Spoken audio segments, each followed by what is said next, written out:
everybody. Hello. It is I, Bonwin.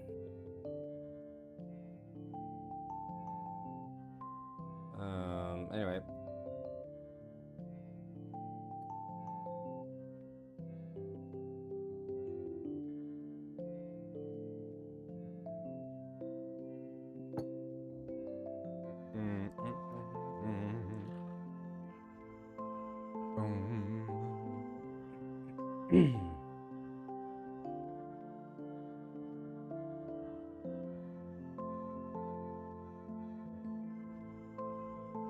Oh, it's Arjarm.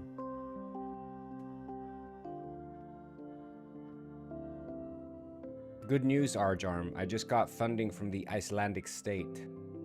They give me money to make game.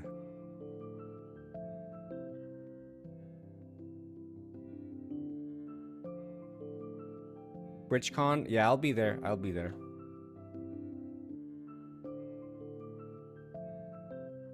Yeah, I did. I got,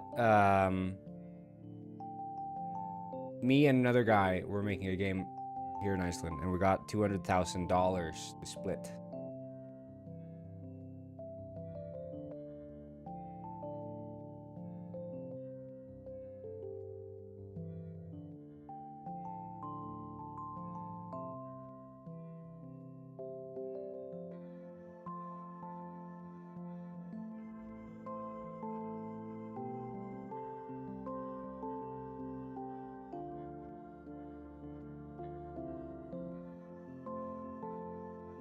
Do you have to do something? No, I don't. It's no strings attached. I just have to present, like, because it's for the interest of the Icelandic country to have, like, new entrepreneurs, because this is, like, a kickstart fund, I guess, for new companies and projects.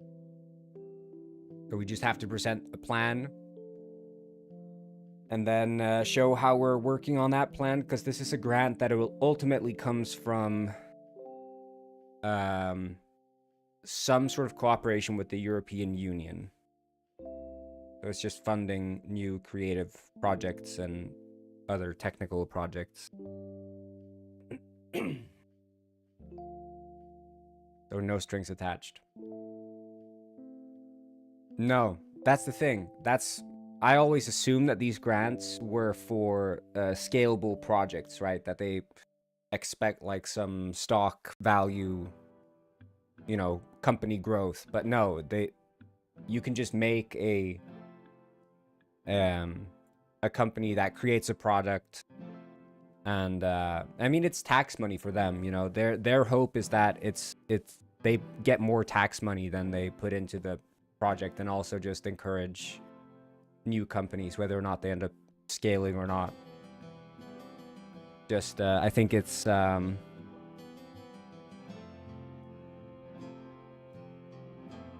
know, many baskets sort of idea, that hopefully one of these companies, whether or not they make the promise to scale, maybe they end up doing it anyway, because they will be putting us at like they do encourage going to this entrepreneurship guiding thing, and they give you like 3 mentors, like Shark Tank style, you know. This is how you should scale your company and make money. Yeah, no, so it's nice. It's nice because Penguinized is done, you know. I put a 1.0 on that, so I'm just in like bug fixing based on reports. So now it's just new. They do have shark. They eat shark, but their sharks look ugly.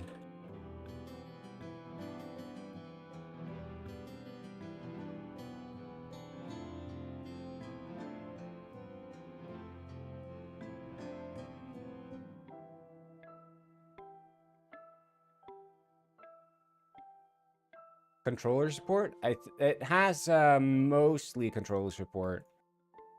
There are apparently some bugs that I didn't catch with it. I didn't want to say full controller support because I wasn't sure.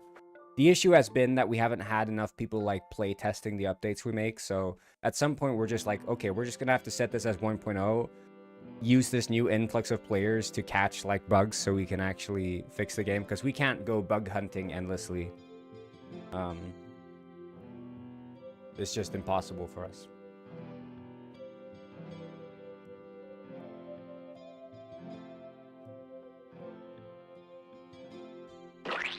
But you're familiar with Kerbal Space Program, right?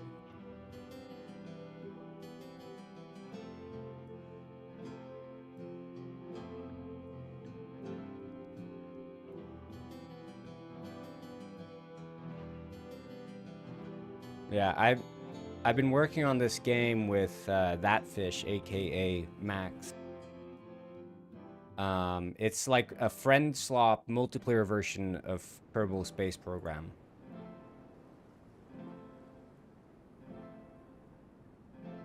So let's just see if it compiles the shader.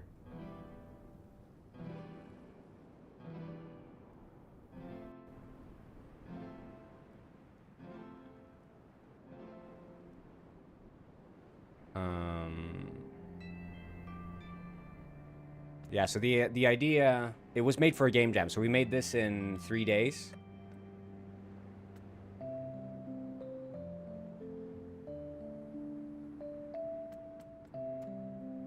And the idea is you just build rockets out of parts, scraps you find in the desert. But we want to make it with actual like Newtonian physics and orbital mechanics.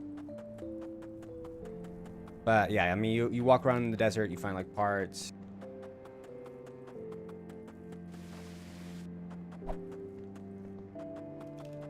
And then you got the rocket building up here. So you can like, yeah, you can take the parts and you can put them in the... Wham. Yeah, okay, that one didn't go in. But yeah, you can build. So here's the fuel tank, some thrusters. And then you launch it. You can actually pilot the thing.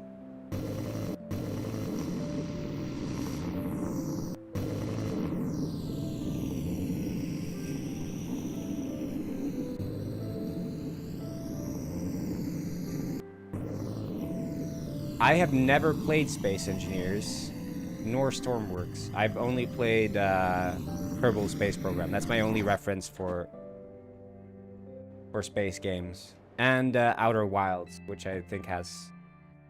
But I talked to a guy about this game when I was showing it off yesterday at the Game Jam event. But Space Engineers, I assume this is way more serious.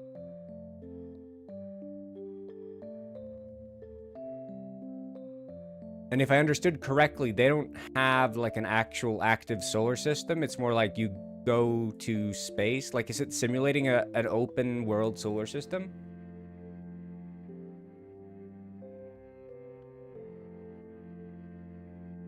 Or is it like instance? Like you go into space, now you're in space, and then you have to like load into Earth or something. Or is it all open?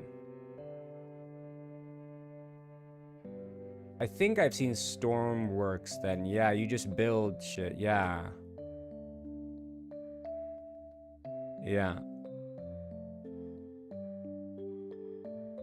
That kind of color on the smoke I'm very familiar with. We use the exact same rendering for smoke in Penguinized. Like the color shifting and the non-transparent smoke.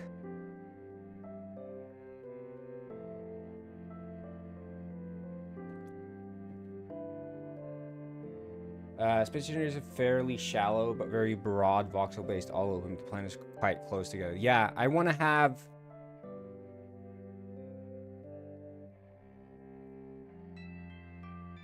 Is there like a Space Engineers map? Is it procedural? Because I want mine to be quite casual. But is it actually open world? Like, can you actually fly seamlessly from A to B? Or do you have to use the map or something?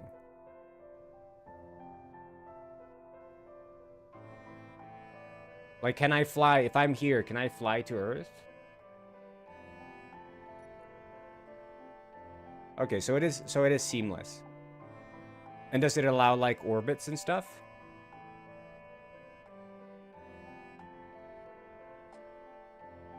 Okay, yeah, but they're decently far apart, it seems.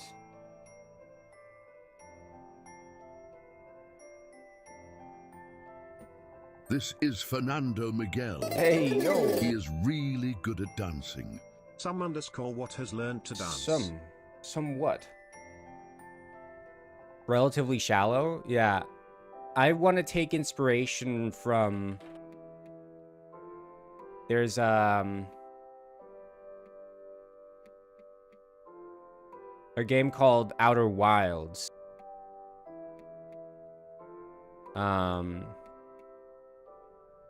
I like the sort of relatively small scale but fun space travel. Because it just nails the... it nails the physics of space travel.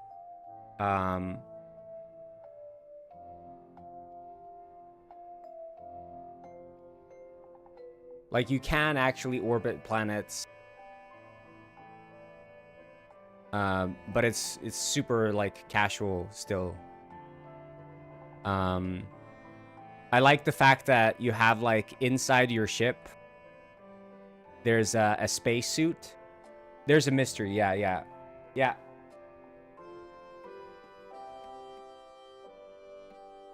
But there's a spacesuit inside the ship. And on Earth, obviously, you can breathe.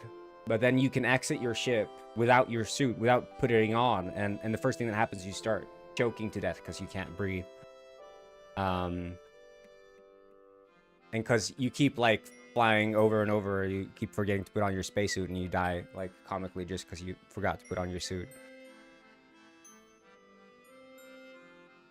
I'll see here.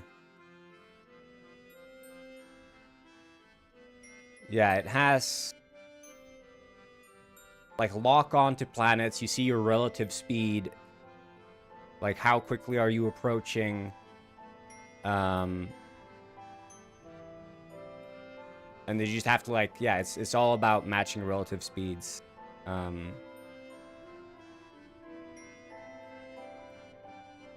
it's, like, casual and nice enough. And I think this is the kind of inspiration I want to take for a more casual, like...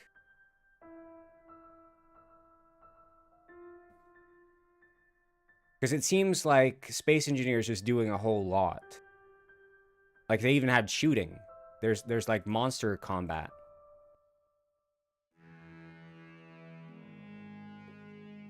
There's a lot of UI as well. But can you, like, you can walk around on the ships and all kinds of stuff. Yeah.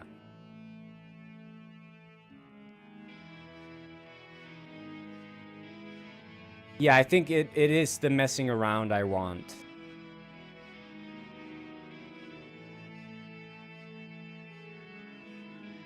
Because Space Engineer seems like a more sim kind of... This is just doing a whole lot. And also it's quite high fidelity too.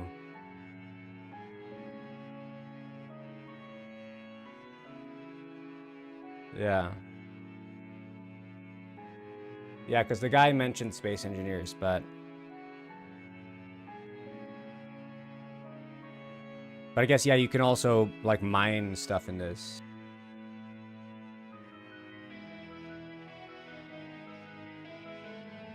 Children of a Dead Earth? Is that a mod? Or is it a game? Oh, shit, okay. Yeah, I could just tell from the cover that this is a game that takes itself seriously. You don't have a photorealistic drawing of someone on your cover. Yeah, I mean, look at this. It's always the ugliest game they compensate with, like, the most hyper-realistic thumbnails. Oh my god. Yeah, this is...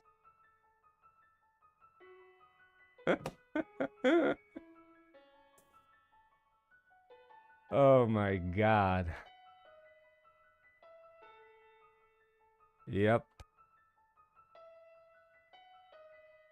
The most scientifically accurate space warfare simulator. Oh my god.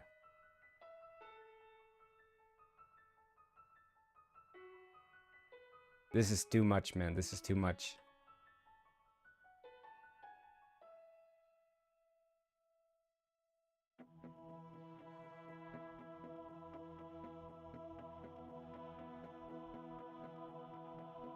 More like a puzzle than a game. You spend a lot of time fiddling with orbits while your CPU shoots itself in the foot because the devs decided to use n-body physics. N-body physics meaning that every single planet is enacting gravity, right? Or is it like every single object in the entire game enacts gravity?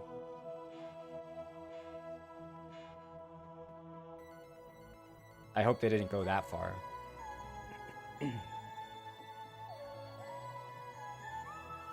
Aurora 4X? Oh, shit.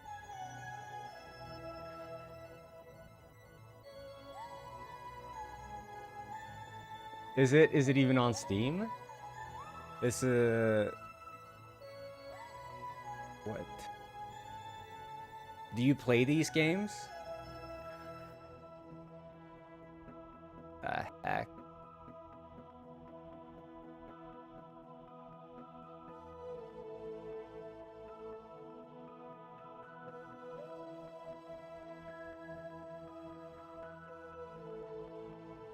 This is crazy, man.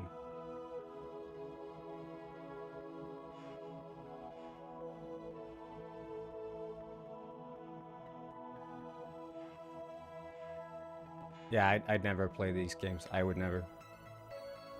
I played Dwarf Fortress. That's... It's not necessarily a difficult game. It just is very annoying to get into. I think as far as like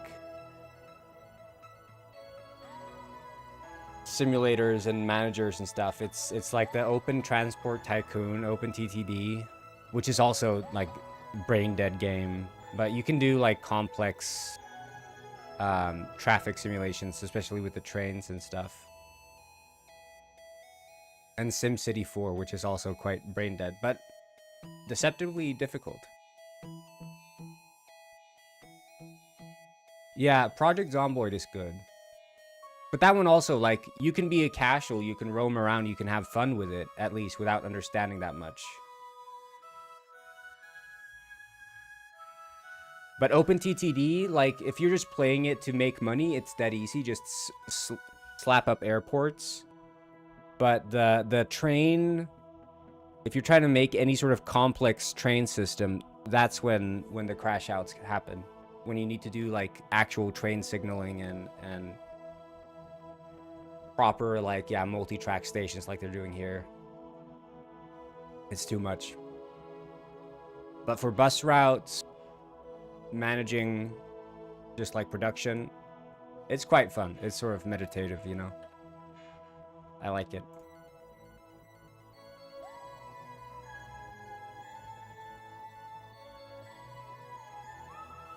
Take inspiration from this game, Swamp. Oh yeah.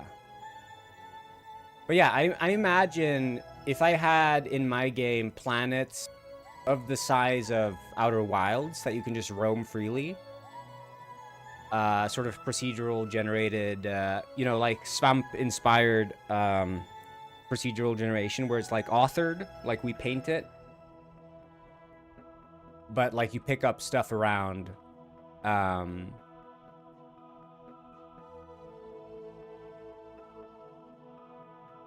and then you're just building stuff to travel between the different planets.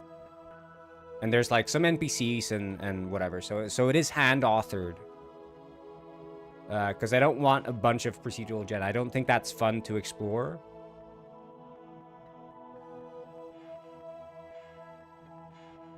But then, because this is going to be a good...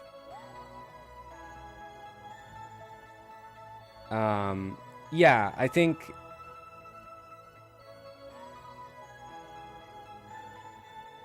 it's going to be a good project to work in parallel with Swamp. because it's using a lot of the foundations of it.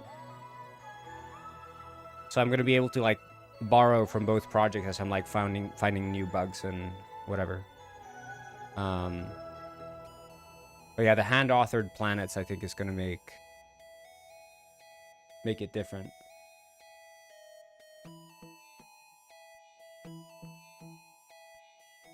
Do you have any idea what you want the game to be other than building rockets and go to different planets? Yeah, I'm thinking... No, this is not the game I'm making for Iceland. So the game I'm making for Iceland, I can show that.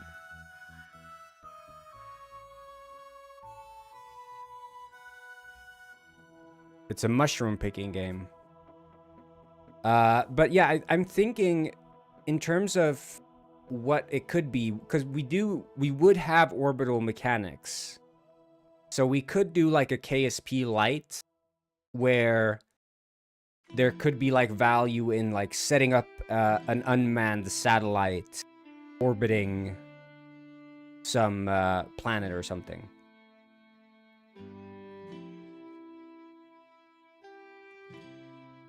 Yeah, but I think I've been updating the mushroom game. It looks quite a bit different now.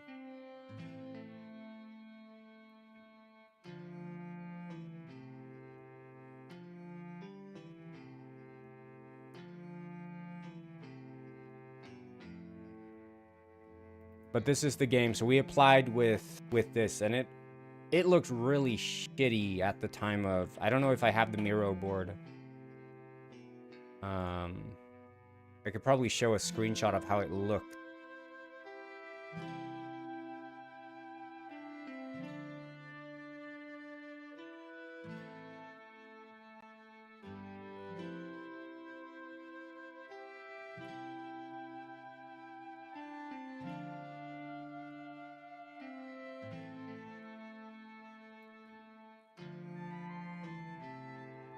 Yeah, this is the screenshot of how it looked. This is how it used to look. 200K? Yeah, I mean... That's before tax, of course, but... It's gonna make it not feel like such a big gamble to work on, like, this project and another one. Because otherwise I'd be more inclined to rush one project out the door instead of like dipping my toes in two projects at once. I don't know why it's... Let's see here if we can just take the sync map.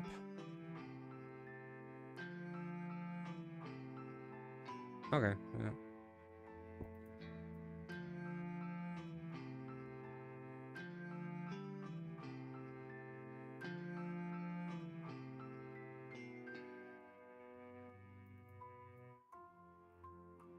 Maybe some changes were made here that shouldn't have been made, because...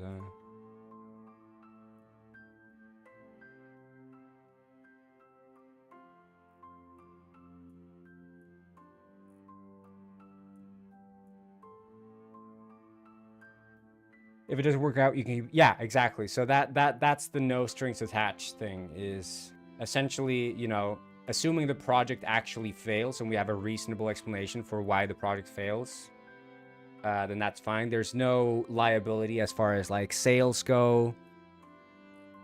No expectations, you know. If the plan changes and there are reasonable reasons as to why the plan changes or why things didn't turn out as projected, there's no accountability for that beyond just us being able to explain it. Because the reason is that because the money is coming from the European Union, or it's some European fund at least. I think it's the European Union. But Iceland is not part of the European Union, so I think it's some other like cooperation.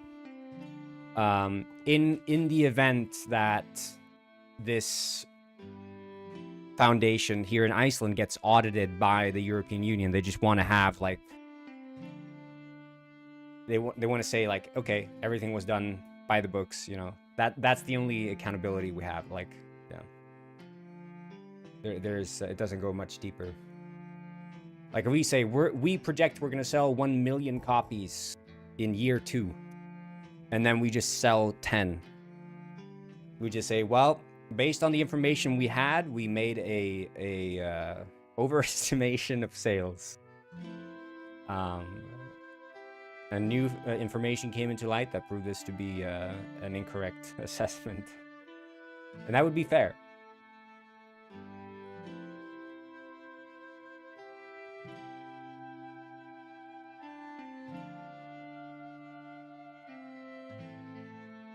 But yeah, it's definitely the best deal you can get, because most people who get funding or whatever,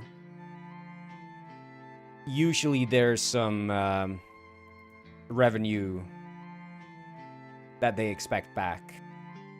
Like, it could be either just, you know, funding plus interest back, or it could be a deal where it's like, we want a permanent 10% of your profits. Or in the case of like publishers, they generally expect a permanent 30%.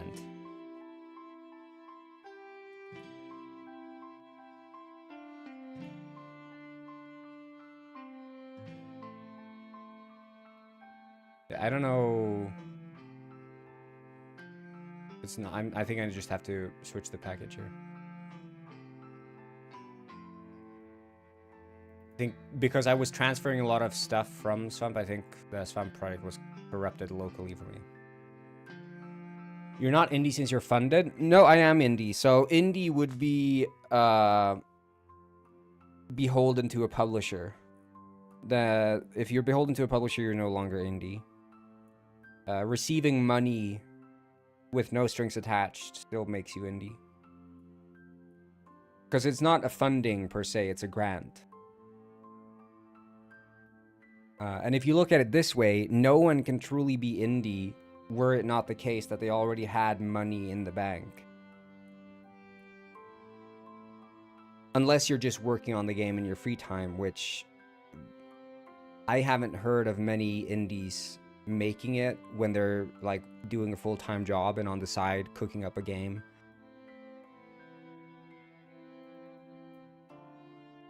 Generally, they will have some savings, burn through those savings to push out a project. But like, for example, I was able to work on Penguin Heist during my studies. But studies, of course, is not, I mean, you should treat it as a full-time job, but obviously if you have an easy time studying, then it doesn't end up being a full-time. Yeah, I think the Rocket game is still in the sort of prototyping phase. Swamp is going to release, so that is like an announced real game. It exists, it's out there, it's on the way. Rocket game, I still want to prototype and see, because the technical hurdles would be the actual planetary simulation. But a lot of the foundation we built for the game jam was just a flat surface. So there's no planets yet. Because we just had to like scope down if we were gonna finish it in 3 freaking days. But yeah, that Fish and I still haven't settled on exactly what project we want to do now that Penguin Heist is 1.0. Hola, Hitman Penguin. So we're in the experimentation phase. First, we were trying out this music thing. I was setting up like a music making. I probably talking about this game before, but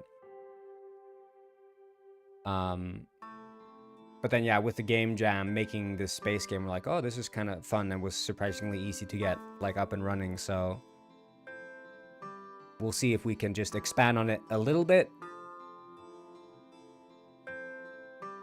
and see where it brings us. Like the big challenge is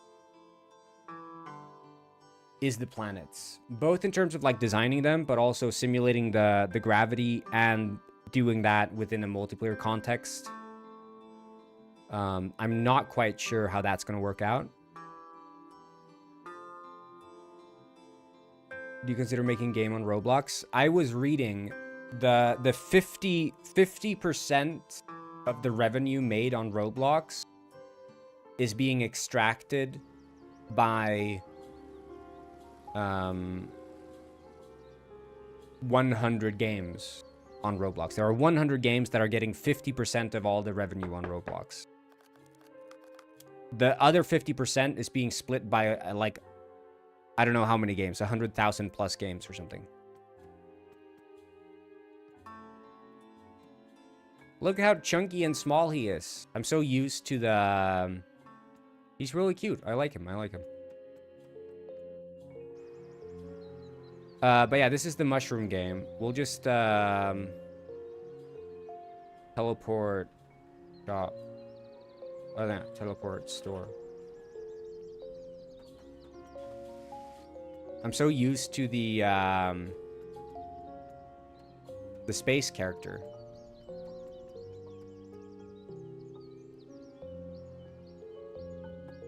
I'm thinking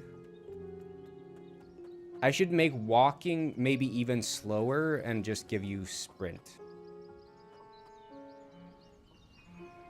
But yeah, so one bug I found is that the fur shader that I'm using is setting the material not just on the skin, but also for the ears. People earn quite a lot, even if it's not front page game. Do they though? Or do they just say they do? Like, are there reasonable non-front page titles that you know are earning big bucks?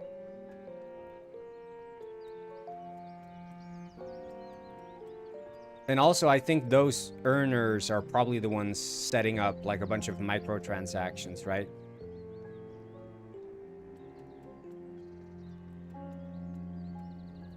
Because you don't just get money based on hours played, as far as I'm aware. You have to actually have sales in game. If there are no Robux conversions in your game, then you don't earn money.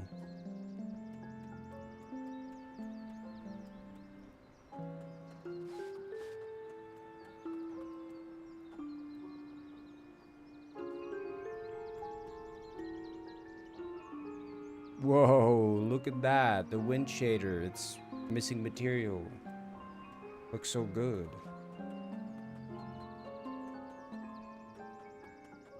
But yeah, this is the mushroom game.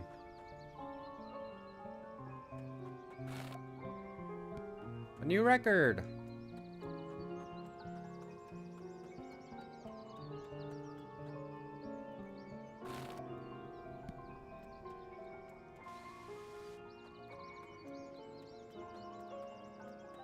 Yeah, I just value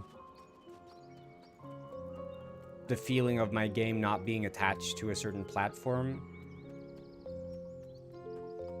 Which is why even working in Unity, you know, that's going against my argument of not being tied to a platform, because like Unity is a game engine, but it's also like a closed system. I think if I were starting over game dev today, I would probably be in Godot, but you know, it is what it is. I'm in Unity, and this is where I've built my home. 150 CCU is quite high though. But hundreds of thousands of Robux, what does that even convert to? Like Penguin Heist. Penguin Heist has way lower CCU. Way lower CCU than 150. And we earn a lot of money. So that's terrible revenue. That's terrible revenue. If 100K is $380, that's terrible revenue. No, but I'm saying like we have way lower CCU and we make lots of money. You don't need a high CCU to make lots of money with like a traditional game. But if you need 150 CCU to make 100K Robux plus, and you get $380 out of that, that's a terrible, terrible conversion rate in terms of user to money.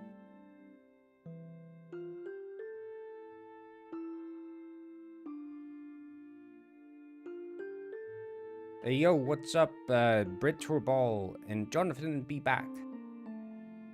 So, yeah, I mean, like, 100K's passive. $380 is not, I wouldn't even, that's not big passive.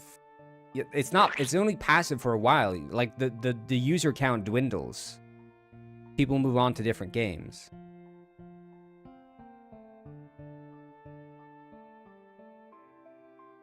I don't think those are not good numbers to me.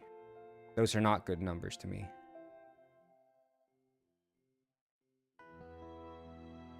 Like, so look at it this way, okay? $380 per month, decreasing over time, right? How long is that going to last you? It's not going to last you very long.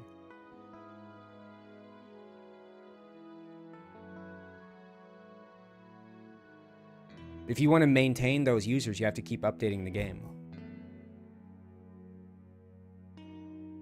Even if you're earning $1,000 a month, it's still not a good deal.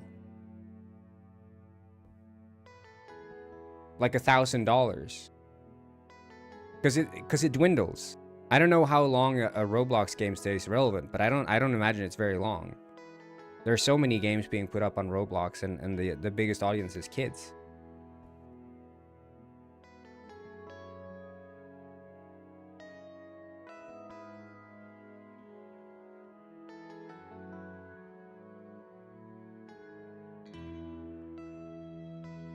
Like, my point being is that I don't have to convince that many people to buy Penguin Heist for myself to make a lot of money. Like, to make $380 from Penguin Heist, $15 per copy, that's like 25 people buy the game. And you're saying you need 150 concurrent users. That's a lot. Like, the CCU to customer estimation. Yeah,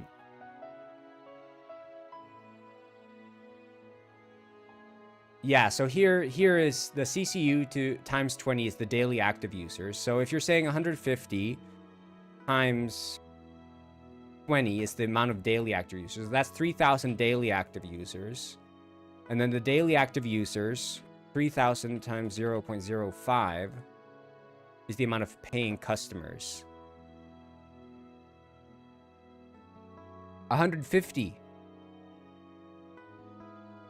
So you need, in order to make bank on Robux, again, I need to have 25, 150 divided by 25. I need to have 6 times the amount of customers on Robux to make the same amount of money that I need to make from Penguin Heist. 6 times the amount of paying customers.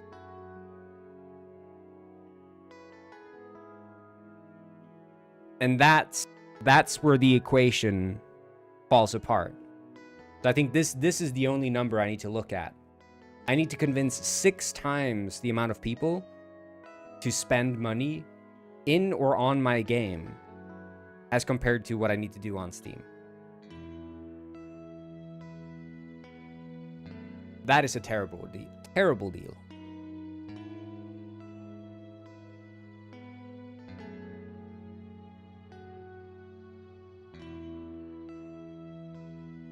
Even if it were 3 times, even if I like fudge the numbers and say, hey, you know, I need to make only 3 times, that's still a terrible deal.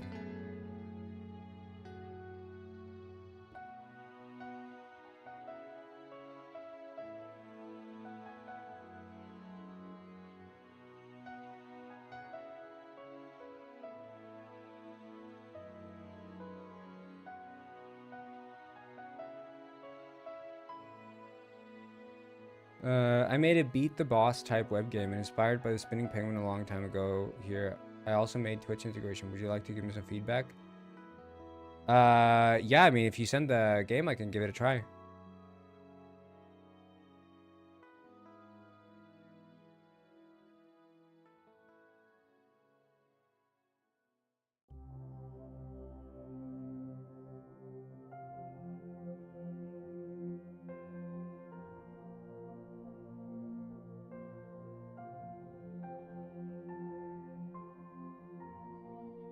Oh yeah, the submarine game. Government funded. Yes, yes, yes. Famous.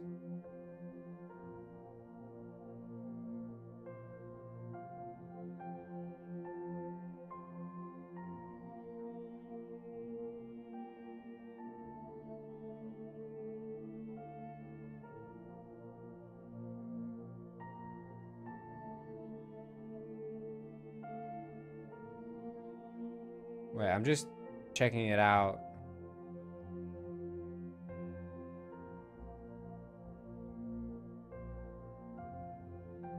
Beat the webs. I was just playing it on my laptop first. Wait, I'm gonna guess. I'm gonna take a quick guess and say that this was made entirely or mostly with AI. Judging by the website design, that is my first intuition.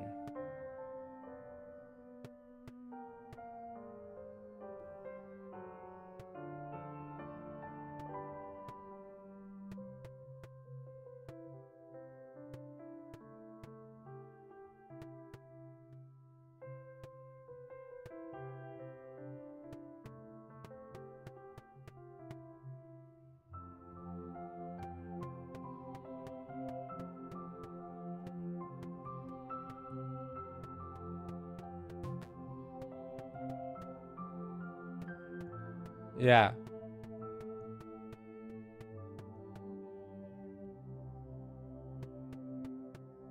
Wait, am I supposed to be able to...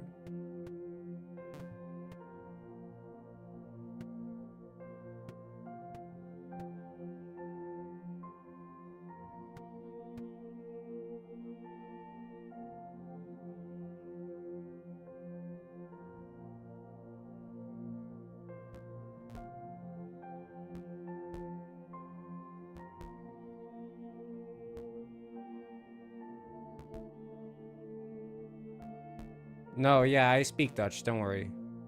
Stroopwafel.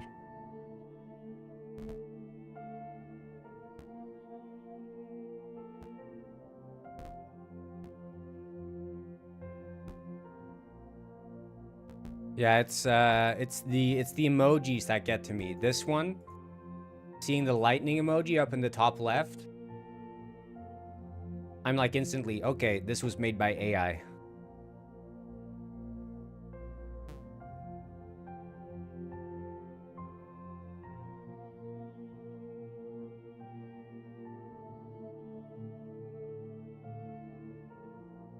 Aha! I figured it out. You just use the earthquake and you get unlimited money.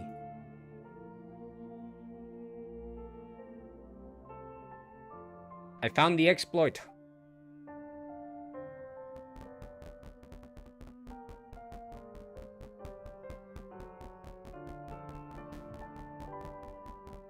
It's over.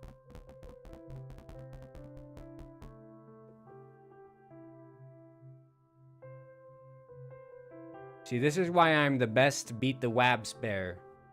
There's a worst exploit? Who's this?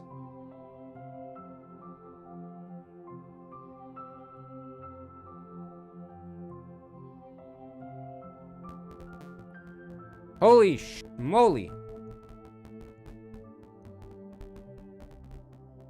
I get the frame drops when I shoot him with the bazooka. I think it might be the case that there's quite a lot of blood being spawned. I need to earthquake him. I need more coins. I need to get my combo up.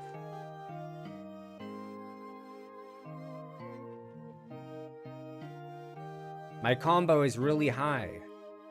If I get a 100 combo, I will level up. I hope. That better be the case. If I don't get another level on combo 100...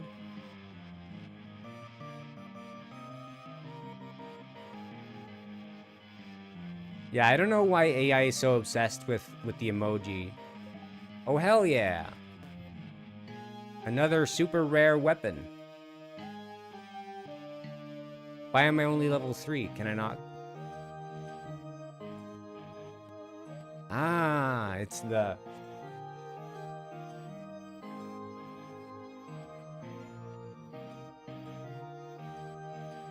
The minigun. Ah, veel kleine hits Wapspeer in de lucht te houden. Exactly my thoughts. Wapspeer zijn.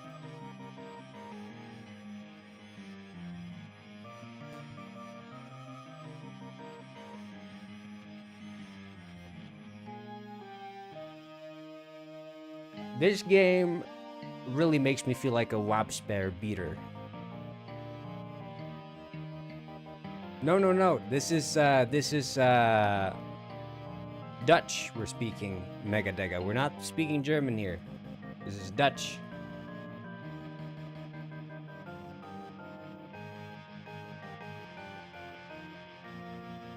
Ah, speaker plank. Come down here, Wapspear, so I could speaker plank you.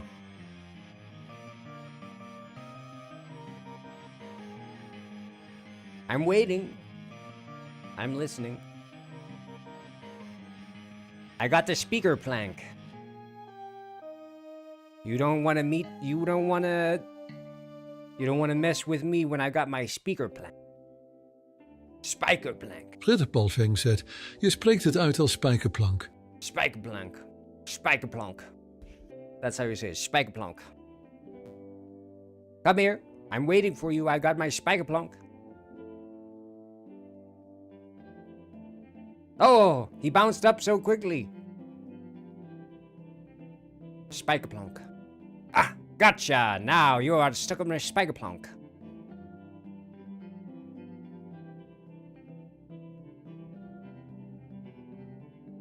This is how you do it. Oh no, the Wapspear is on the riding pony. I'm getting so much money. This is how you do it. This is the exploit. This is the true exploit. This is the one you were talking about. Spijkerplonk. Now my combo is going up. See, this is fast. This is fast.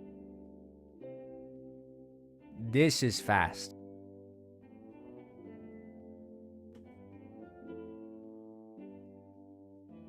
This is big money, big money. Let's go. Spikeplunk. Oh, I'm making so much money. My score is going up, up, up, up.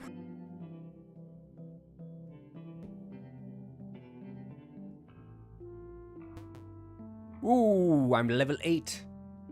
What's the point of the game? Is to beat the Wapspear. Vind je Wap zien grappen ook slecht. Straf hem nu en de proberen een hoge score te behalen. That's the point. You should know this.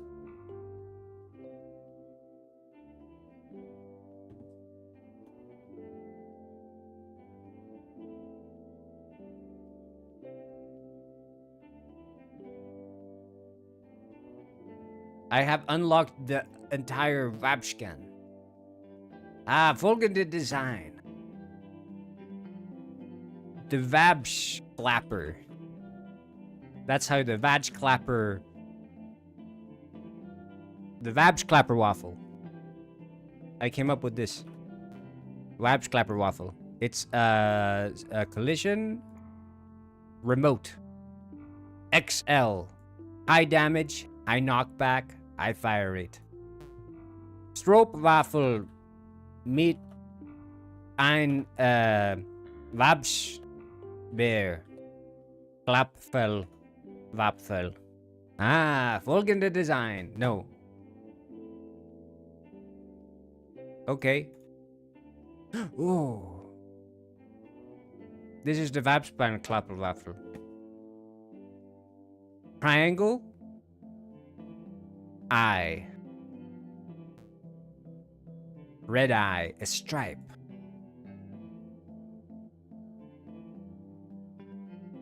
The breedte and the hoogte. Yep.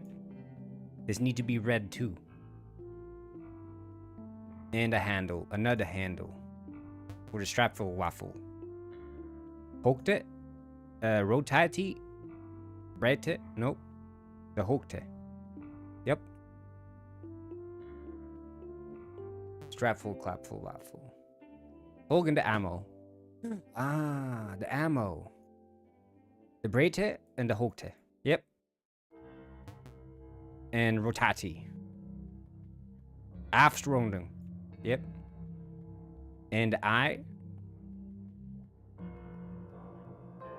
There we go. Opslaan. Ha ha ha ha ha.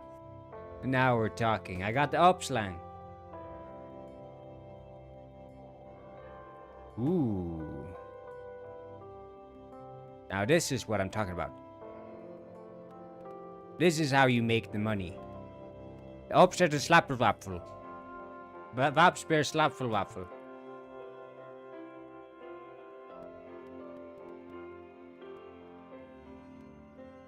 And this is what the game's all about.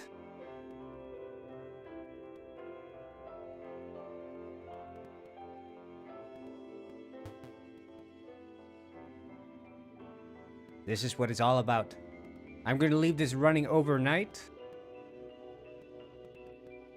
I'm not making so much money from the Opse Slapverwapfel. Lapspear. Slapverwapfel.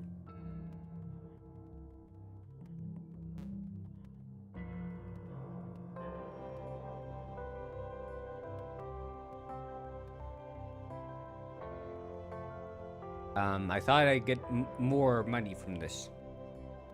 I still think the optimal route is grabbing the horse and slamming it up and down. It makes more money. See, I'm gaining money so slowly. My combo is huge, but I'm not making so much money. See, this is why you do this. Money, money, money. Slapful wapful. This game was very popular back in my private and high school days. It's a camel? I thought it was a horse. Why would a Wapspear be in a camel, not a horse?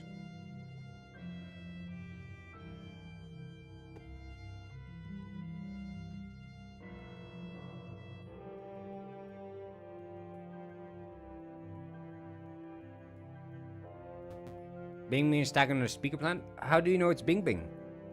A hump on his back. What are you talking about? Oh, it does have a hump. I'm sorry. Saddle. Zoink. Zoink. Bing Bing.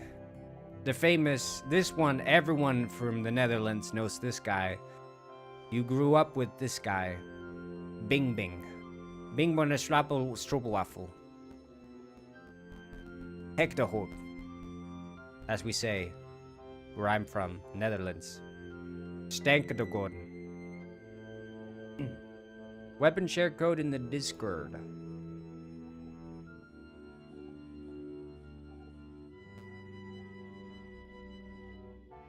What do you know about rolling? Where did you send it? Is it in the self promo? In the general?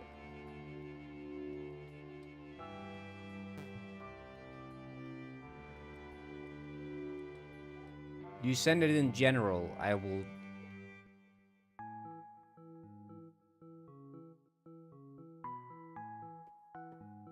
Wapen prompt. Oh, you can even prompt it. Oh, let's try this.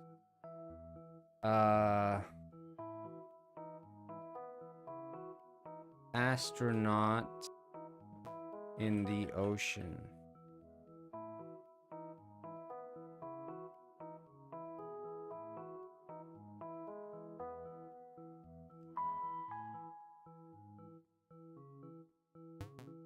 It's 18%. Almost there. Vabs. Yeah, I don't think the AI is... I'm guessing it's not. Local Olama. Local to you?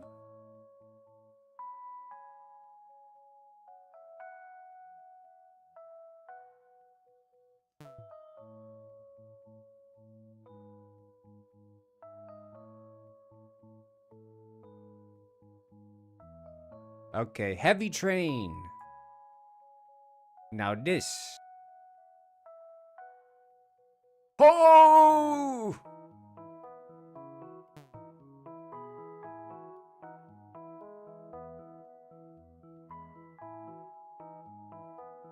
Come back, Rabs.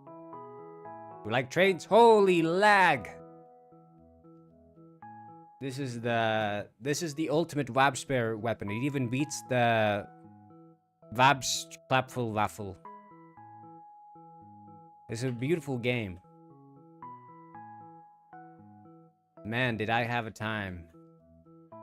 Did I have a good time.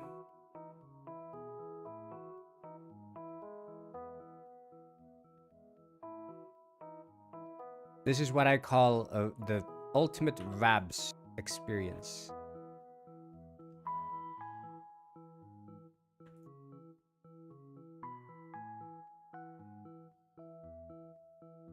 First thing I would fix,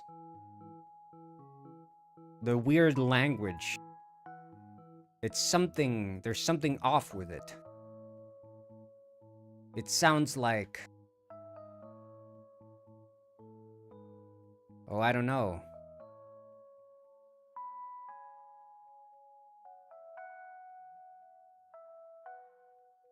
It sounds like stroopwafel.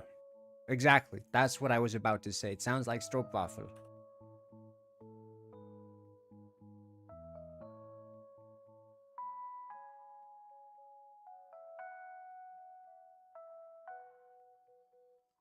Brittebal said, je moeder is een plopkoek en ik lust wel een stroopwafel. Did you hear that, Mega? Bitterball just called your mother a plopkoek.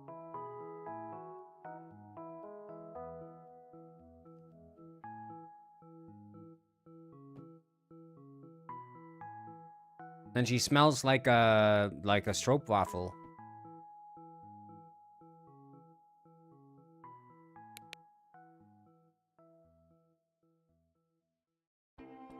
Not a real language? That's what I'm saying. Jonathan Bebak said, je bent zelf een plopkoek Britterbal. Een overdatum plopkoek zelfs. De plopkoek in de zelf en de plopkoek in de hatte skelf. Britterbal Azuzu. zet, dat is niet heel aardig om te zeggen.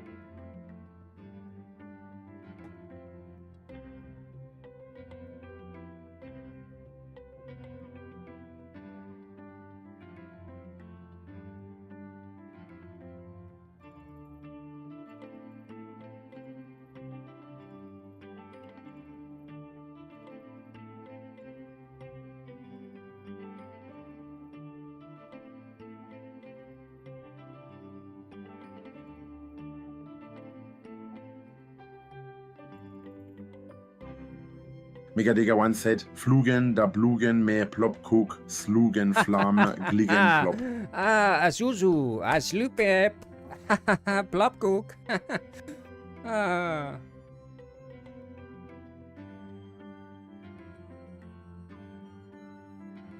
Glippenglop. I'm about to become the most famous Dutch streamer.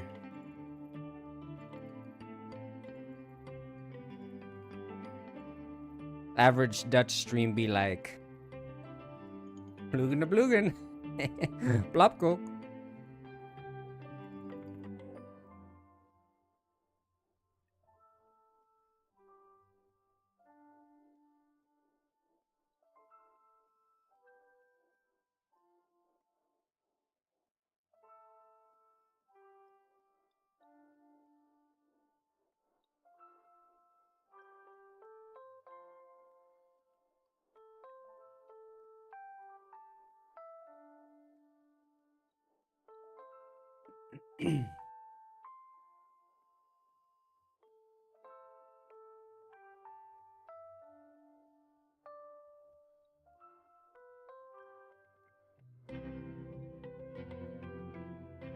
Hitman Penguin said, Bluben, Schluben, Gaduga de Brushy. Finally someone saying something of value in this chat. Bluben schluben gaduga de bruche. Plopwaffel.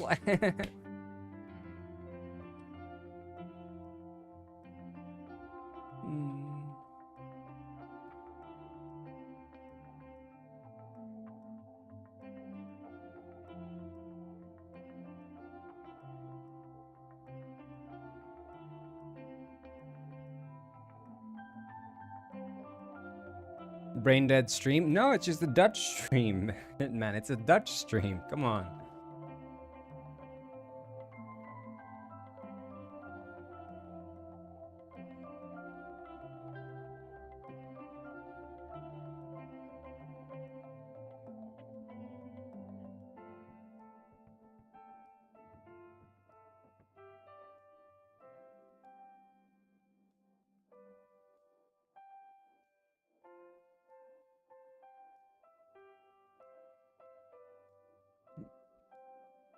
Yeah, I think far too many people join these Dutch streams that I do sometimes, you know, my native language, and they just assume that, oh, this guy's having a stroke, or this guy, he doesn't know how to speak. No, I'm just speaking Dutch.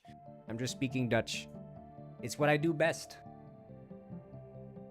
No offense to my fellow Dutch people out there. But yeah, I think secretly I'm a Swedish person born with the body of a Dutchman, if that makes any sense. That is my theory, at least. Spijkerplank. Spijkerplank. Spijkerplank. I should add a Spijkerplank to the swamp, so you can walk up and whack people with the Spijkerplank in the back of the head. Spijkerplank. Of course, I wouldn't make it so bloody as Jonathan B. Back did.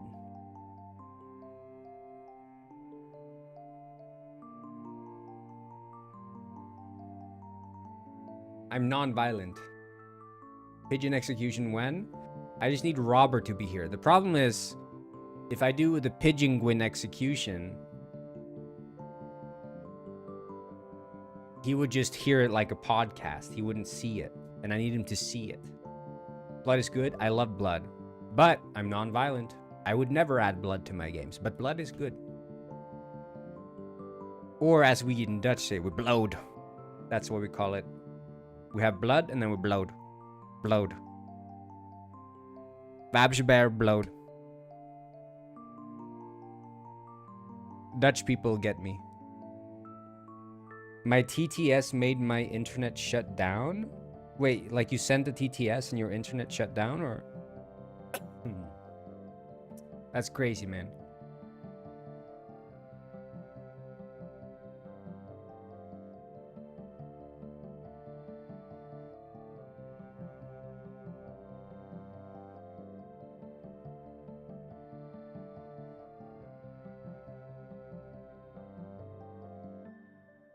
Couldn't handle proper Dutch. I need a proper Dutch.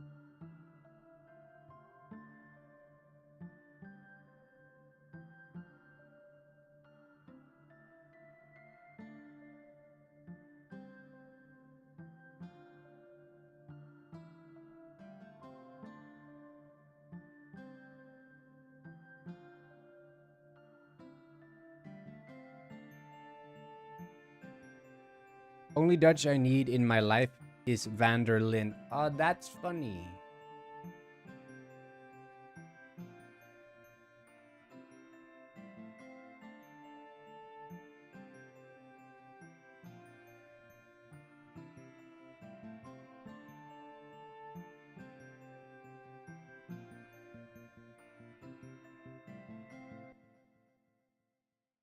Yeah, I think we can all say that Britterball is a fake gamer,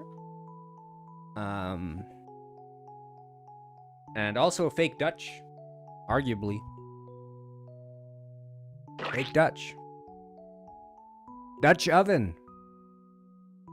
Dutch oven. Never said I was a gamer. You didn't have to. We already know you're a fake. Plopkoek. Spijkerplank.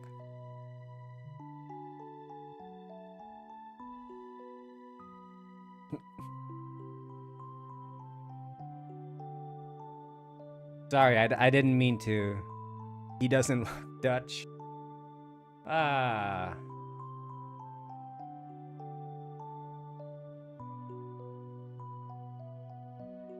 Plopkoek.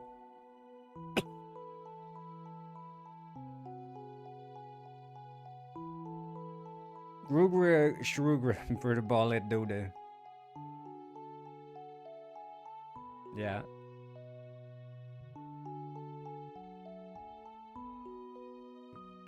Let's see how to pronounce plop.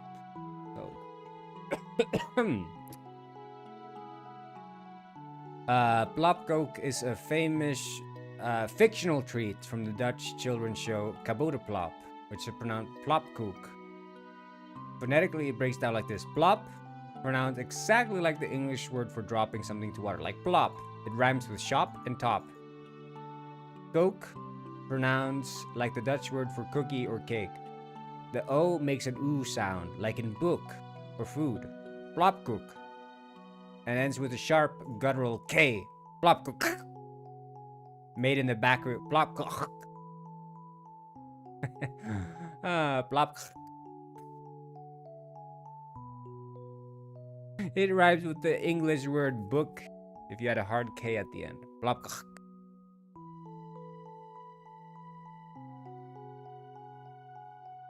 Okay, easy.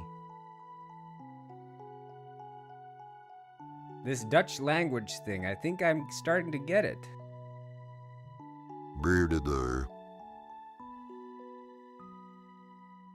Whoa, look at him, he's yellow. What happened to Rex? He doesn't even speak. What's he doing? Bearder. Jar said, je spreekt het uit als plopkoek.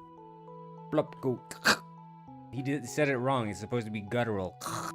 Plopkoek.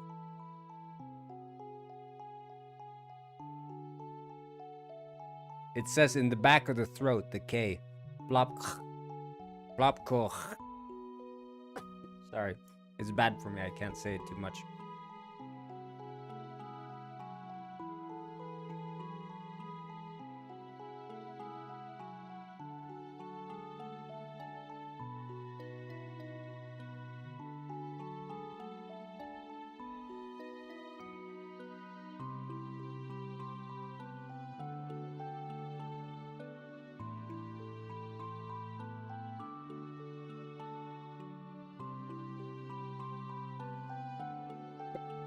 Megadegaet said, nej men satan i gatan, majspingvinen är en ploppkuk, bomber och granater och rutten fisk. Now you went too far. Now you've done it, Mega.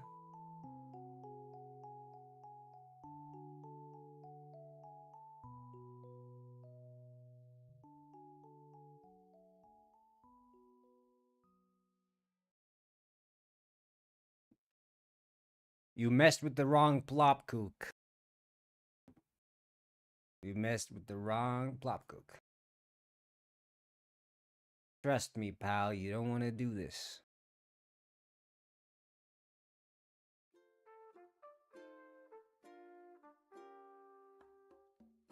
Turns out, the plop was the kook we made along the way. That's what it turns out. Turns out.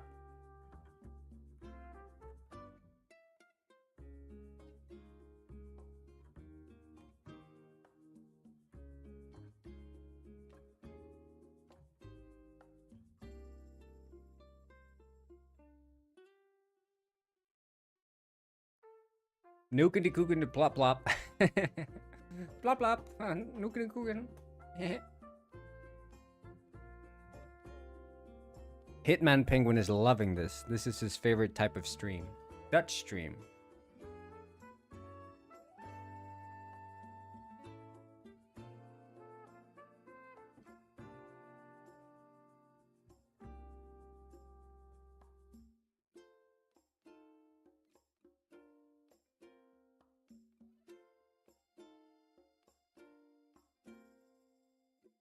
Hitman Penguin said, Ichela fish grugra, plop schlop skibididop, aya. This is literally minion language. Literally.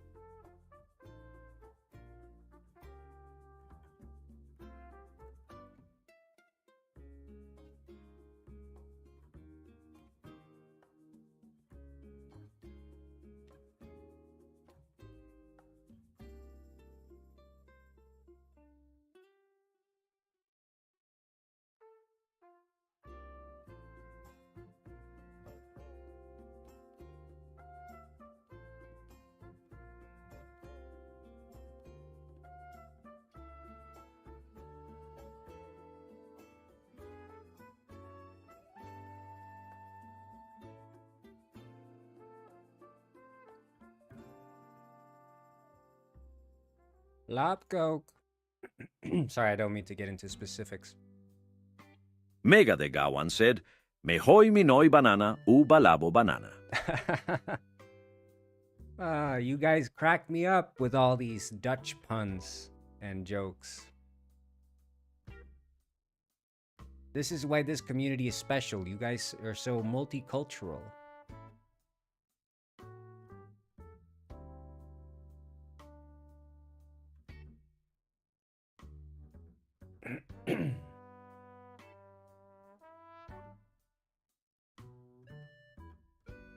Yeah, Robber listens to this like a podcast.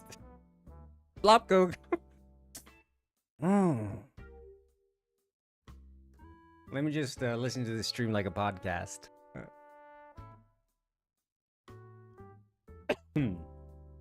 That's hilarious, man.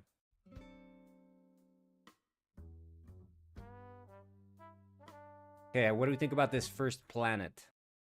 I think the radius has to be bigger. 30. Ooh, Blopcoke.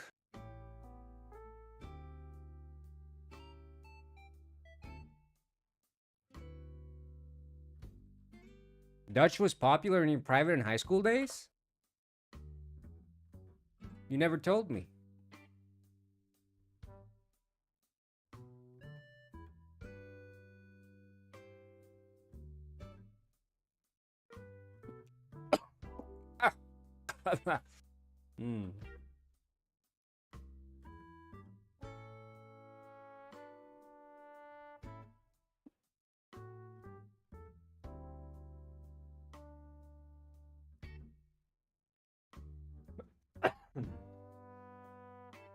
Plop was very popular. Oh man, don't get me started on Plop. We have a Swedish candy chocolate treat called Plop. It's delicious. This is Fernando Miguel. He is really good at dancing. Oh, thank you so much. Has learned to dance. Thank you so much for the follow. Justice for Leopard. I didn't know they were going through it. Those leopards. Megadega1 said, Hey there all podcast listeners, love you to death BTW. Would you rather have unlimited bacon but no more games? Or games? Unlimited games but no games. Justice Leopard.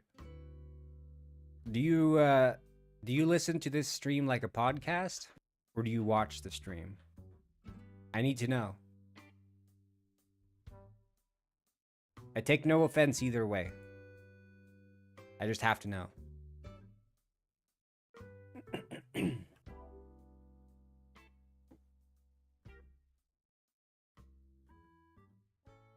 Wait, from Penguin Robber. How many times? I like doing this. How many times has he said podcast? Like a podcast. No? Like a podcast. 14 times he said like a podcast. I listen to them like a podcast. I listen to streams like a podcast at work. I'm not going to watch it like I compromise via listening to it like a podcast.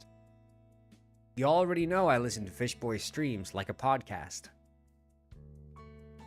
I listen to them all like a podcast at work. I honestly don't watch the streams. Hell, I just listen to it like a podcast. I miss those Twitch streams that I listen to like a podcast.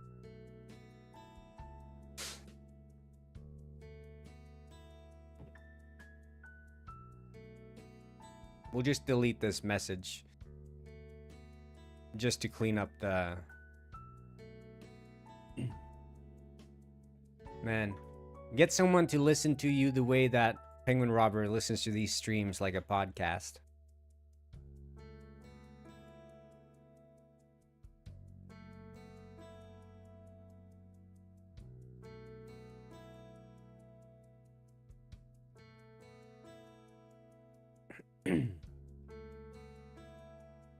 Okay. So what I'm thinking is we need to simulate gravity.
Maybe add podcast. Oh, so I've been thinking I want to do a penguin pet that runs like a small, simple AI. And he can actually speak and respond to like the text to speech, and he'll make like comments on the chat messages if he finds the chat messages to be interesting. So it'd be like back to penguin pet, like Frost style penguin pet, just the one penguin, but he'd live on the desktop.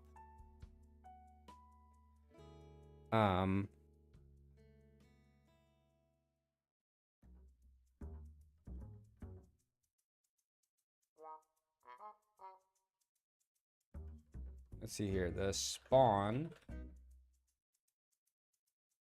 So what I'm thinking is I'm gonna have to make... Your reflection tells a story of a pirate's life of glory. Trust your eyes. Arr, the mirror never lies. Arr. Typical.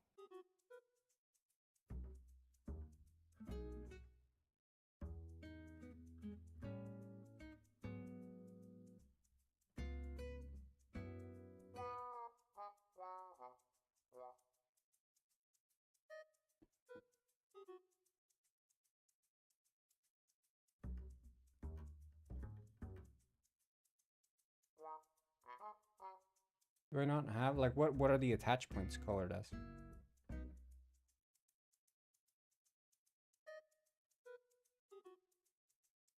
Where he gets transformed into a hideous beast? Wait, what?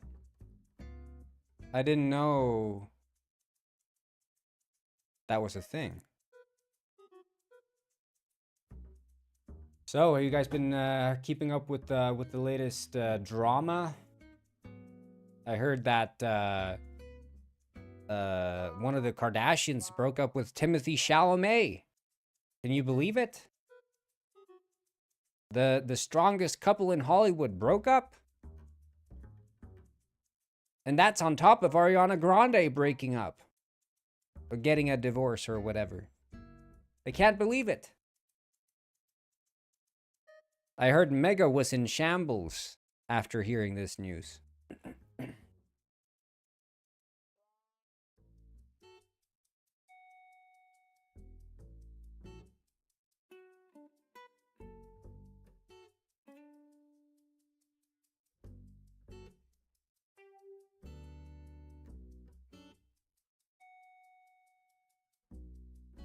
it's a crazy world. Crazy world. You know, these celebrities, you think they're gonna last forever, but then, you know, they go and change on you, and all of a sudden they break up, and your entire world falls apart. Can't believe it. But that's the way the cookie crumbles, eh, Mega? You'll piece yourself back together at some point. I was thinking about starting like a drama channel on YouTube.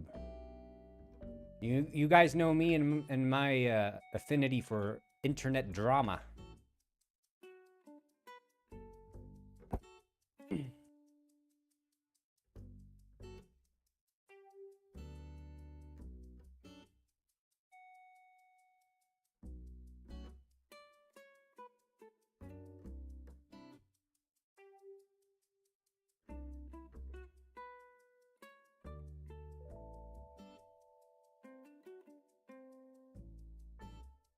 We already have a drama channel here? Yeah. It's true.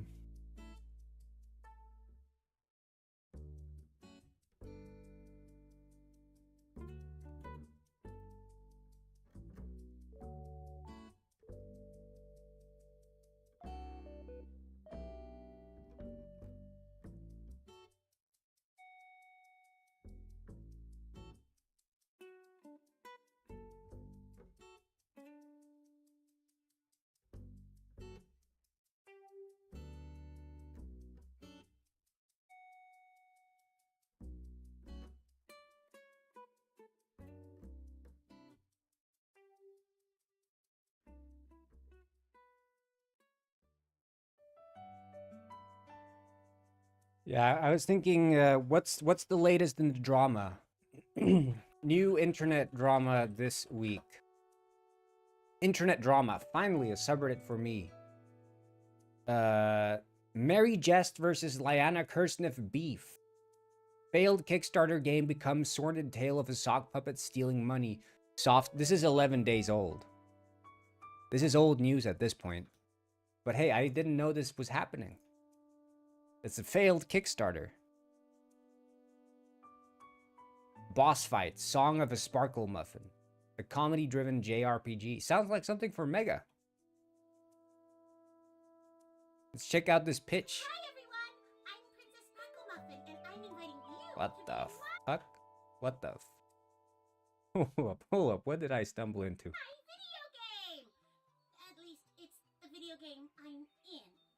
Other people made it. About me, it's meta. Wait, Princess Sparkle Muffin, some people might think that this game only has white, straight, cisgender playable characters, making them outraged!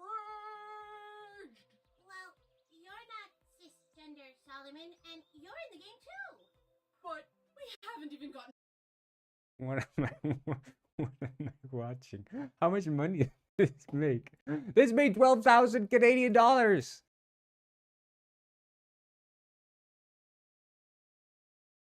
to the gameplay description, and already this is off the rails. I can't believe I'm going to say this, but dear God. And Aha! So this is the game.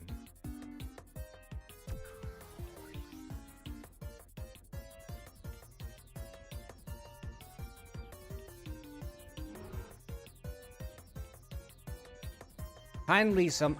Wait. Horny on main. Oh, hell no. Tolerance is everyone's response, and by that, except Who is this? our version. a group of friends to share pecan pie, but we end up rescuing my nanny. And after that, all these adventures begin, with my friends facing their inner demons. Some literally. We succeed together through kindness, and this adventure with This looks like Big Pooh. The orange cat there? Big Pooh. This is Big Pooh's alter ego. And the unicorn? Looks like Mega Digga.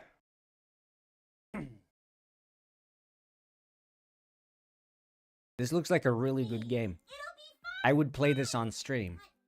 We need you to back this Kickstarter now, okay? So we can include as many different... Okay. Are we kidding? Oh, there's a cat. This is... Wait. Wait. I need to see all the character names. wait. What? Hey, pop it. Hey, you. Help! Triggered! Wait, are they saying they got triggered, or that something was triggered, like an attack, or like help was triggered?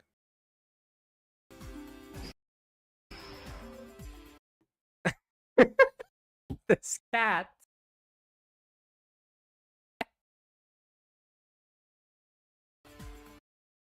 Oh my god, this is literally Big Pooh's alter ego.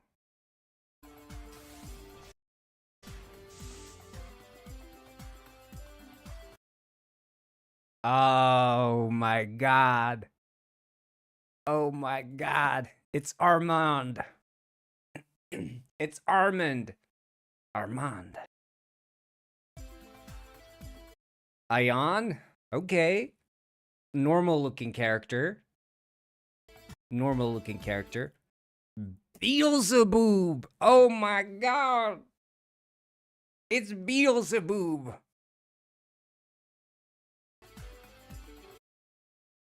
The boy. Hey, this is sponsored by Robber. Where do you find the boy, you ask? In the room, of course. Izzy Bindi. Oh, mouse! Literally Big Pooh. Literally Big Pooh. Literally. And Sparkle Pony.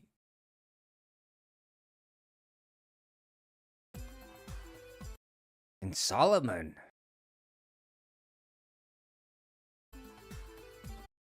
And Tomo. See, this is a normal character design. How can you have like this? You have like this mix of the boy, Sparkle Pony, and then you have Tomoe. Princess Sparkle Muffin. And you. Get in the game. Become a backer. Wolf guy. Man, I was a happier man before I learned that this was a... But let's see. This one's a long one. I'm going to try to do too long, didn't read. A long time in ancient times, when we kickstarted games, this thing happened. Wait. So this is from last updated 2026. When was this made?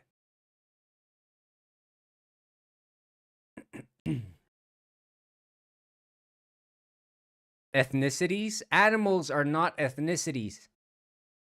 Animals are not. How? Look at the design of Sparkle Pony. Look at their eyes.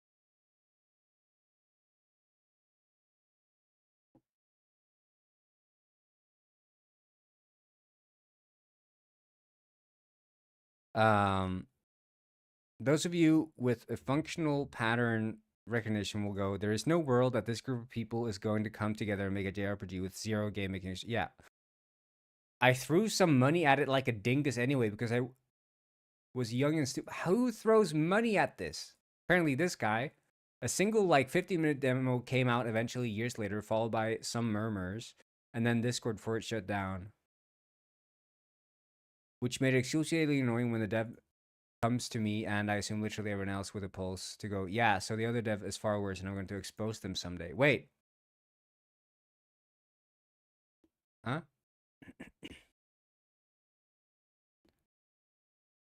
A website drops.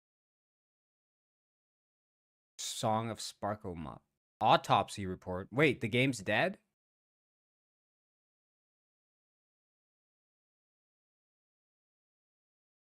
The cancellation of Song of Sparkle Muffin has until now been presented through a single perspective. Wait, the game's canceled? Oh no! The game's canceled.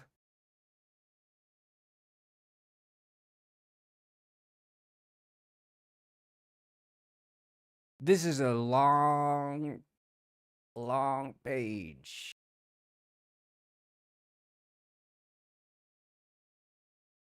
I should never have backed this game.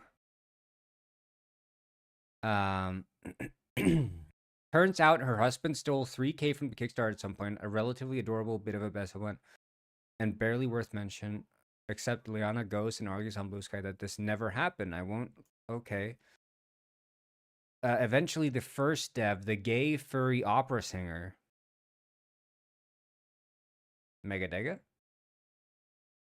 makes a post on the Kickstarter itself. Liana proceeds to edit it and kick him off the Kickstarter.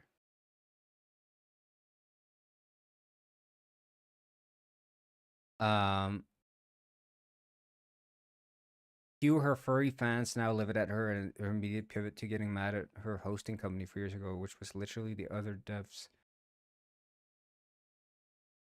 Alright, wait, what? No one's talking about this. This is just this one guy talking about this. This is hidden lore internet drama.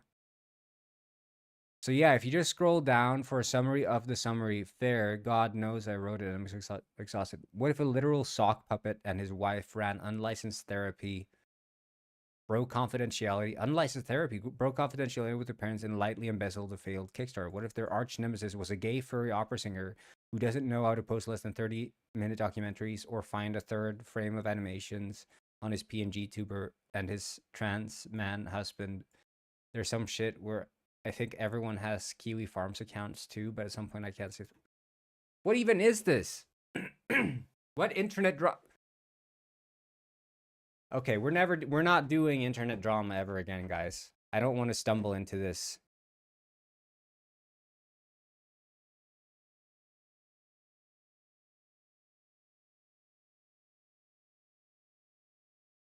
We're not doing any more internet drama. I never should have brought this up. I never should have brought this up. We're a game dev live stream. We don't do drama here. This is a drama-free zone. No drama whatsoever. But Penguin Robber, who listens to this like a podcast, he might like it. But you people who watch the stream will understand that this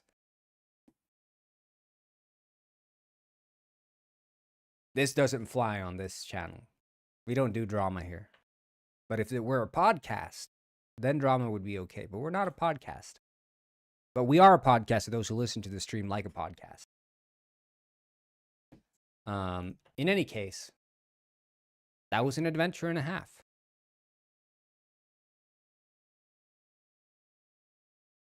Opinions? Thoughts? Leave a like and a comment on the stream if you guys enjoyed that and you wish to see more.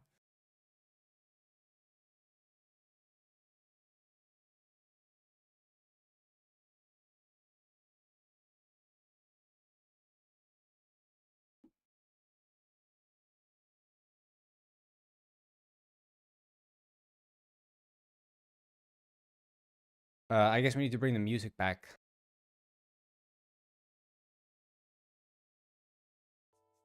I missed the, this one. This is my jam.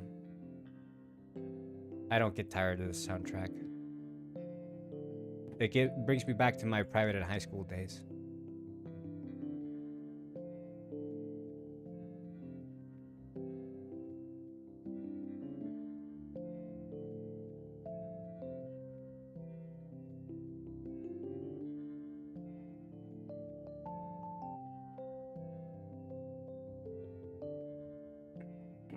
It was nice to see Big Boo featured.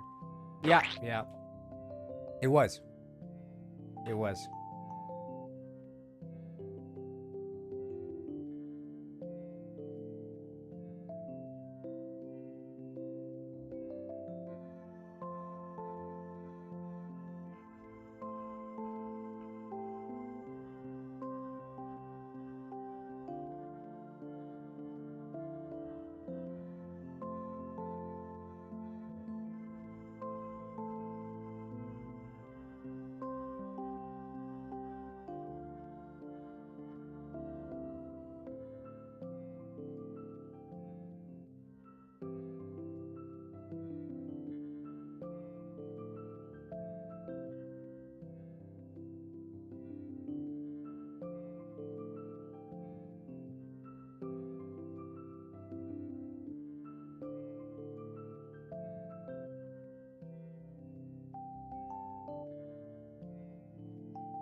Holy shit, it's working.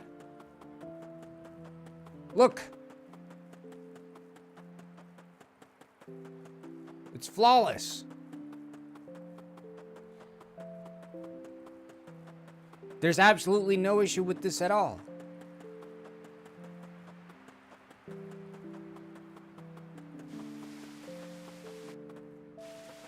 Oh.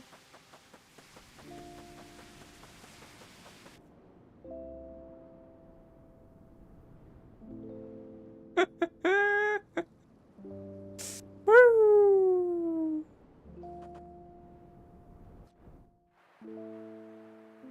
Okay, wait.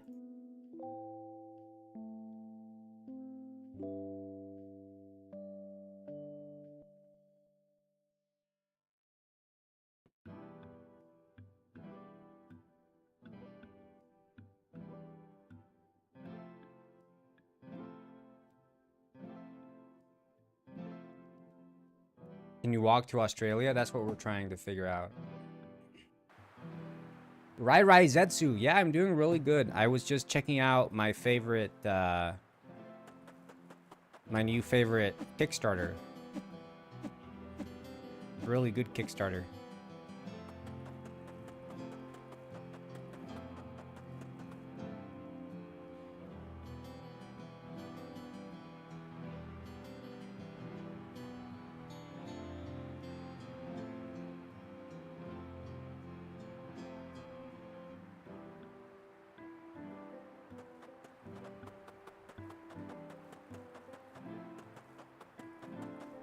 Whoa. Help, I'm slipping off the planet. Ah! We're in orbit.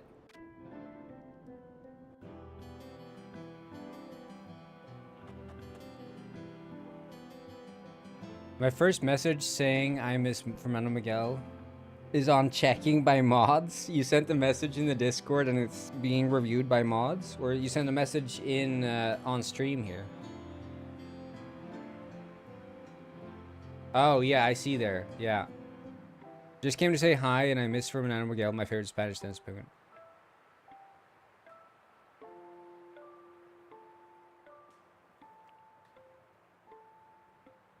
I'm not reviewing anything.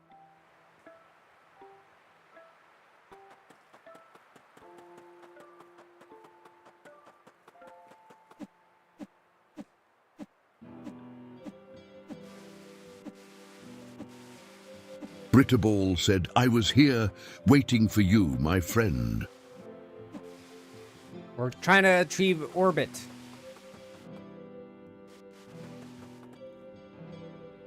We can't. Wait, I think there has to be like gravity. Did I not disable the gravity in the physics?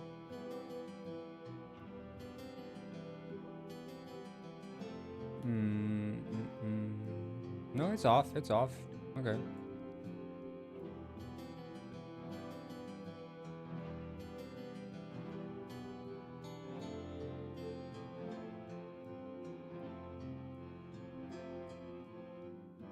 I listen to this stream like a podcast.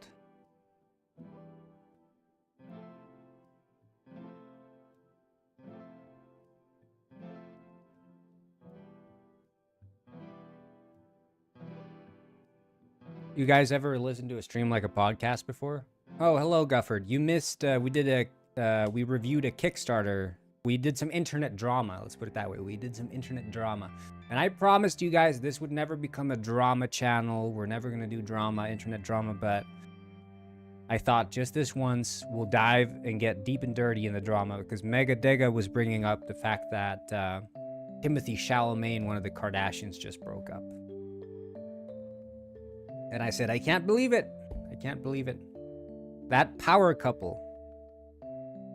And then he said, well, Ariana Grande and SpongeBob voice actor, they just got divorced. And I said, I can't believe it. Hey, have a good one. Have a good one. Thank you for showing the Fernando support. Robbers crash out? I mean, I don't even know, man.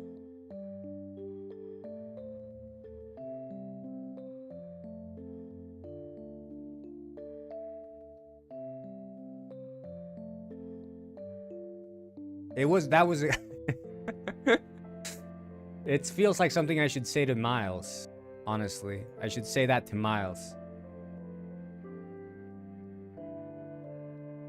Yeah, no problem. No problem. Yeah, I appreciate all the love and support that Fernando gets. I hope he makes it off that island with Mr. Penguin one day. Hey, what's up? Hey, Miles. I shouldn't be telling you this, but did you know that Ariana Grande and the SpongeBob voice actor just got a divorce? Wait, what? No way. You're telling me the voice of SpongeBob and Ariana Grande? I need the details on this. I mean, I thought you'd have the details. Listen, I'm not exactly scanning the tabloids every second.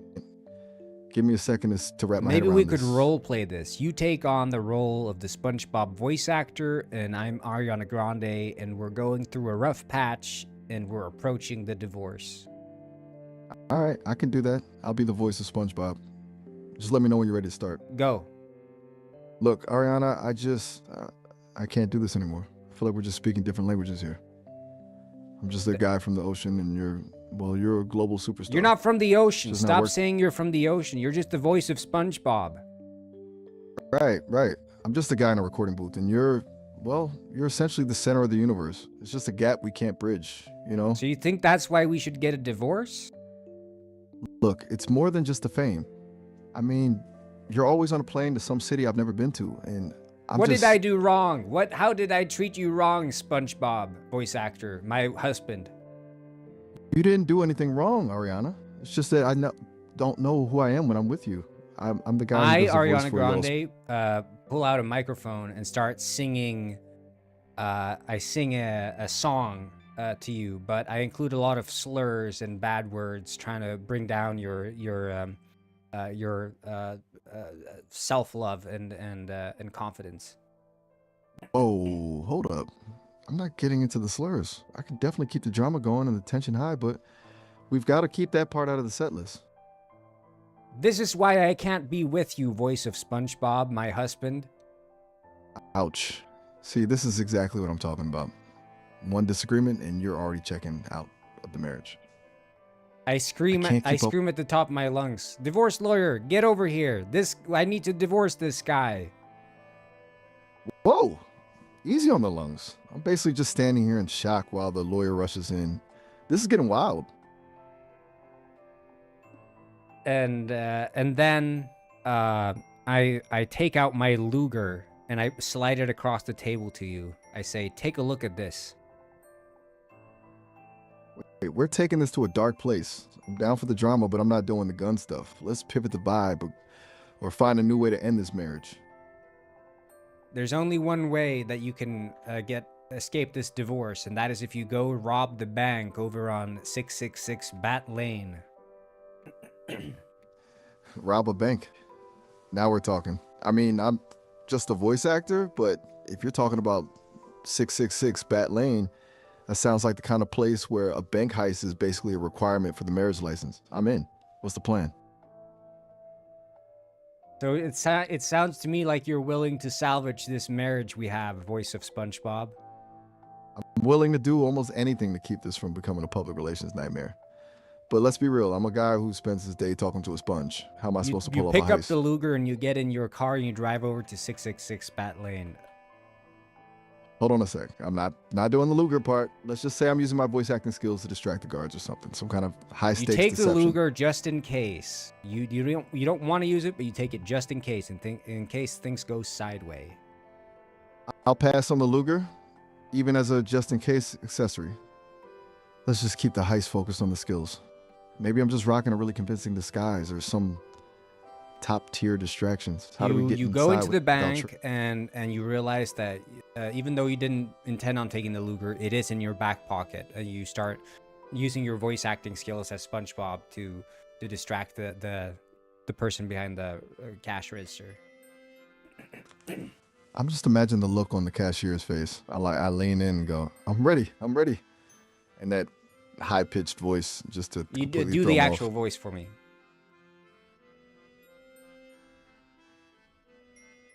I'm not a professional voice actor. I can't do the actual voice, but I can definitely keep the You are. vibe going. You're the voice of SpongeBob, Ethan Slater. Actually, I'm Tom Kenny. Ethan Slater's a Broadway guy. No, Ethan Slater is the guy who married Ariana Grande. Wait. You're right. She didn't marry Tom Kenny, the original voice of SpongeBob, you nut. Fair enough. I totally lost the plot on who was who. I'm back in character. This guy, So I'm Google Ethan Slater. Let me check. This is the guy. Yep, The that's guy from... He's. What? I was just saying, he's got the whole Broadway pedigree. Back to the heist. I'm in the bank. I've got that accidental Luger in my pocket, and I'm currently confusing the hell out of a cashier with a Do sponge's the voice. I've told you, I'm not a professional voice You actor. are, in this scenario, you are a voice actor. You are Ethan Slater, the voice of SpongeBob. Do it. Look, I'm breaking character for a second. I just physically can't do a You're not perfect allowed to break SpongeBob. character. It turns out, since the start of this conversation, I installed a chip. When I click this button, you go fully into character. You're a method actor. Click. I'm ready. In a high-pitched nasal tone. Hello there, Mr. Cashier. What a wonderful day to flip some patties, or in this case, maybe just hand over all the money in the vault. Tee-hee. Okay. I'm So just far, so good. standing there.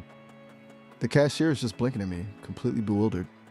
I can tell they're thinking, why is there a Broadway star talking like a sea sponge in my lobby? I'm just leaning over the counter now, still in that voice, asking if they've ever tried a Krabby Patty. Should I keep the distraction going, or is it time to make a move for the vault? You do more voices. All right, hold on. I'll shift gears. I lean back and suddenly drop into a deep, gravelly voice like some kind of noir detective. Listen, pal. The Sponge Act was just the appetizer. Now we're talking business. The vault now.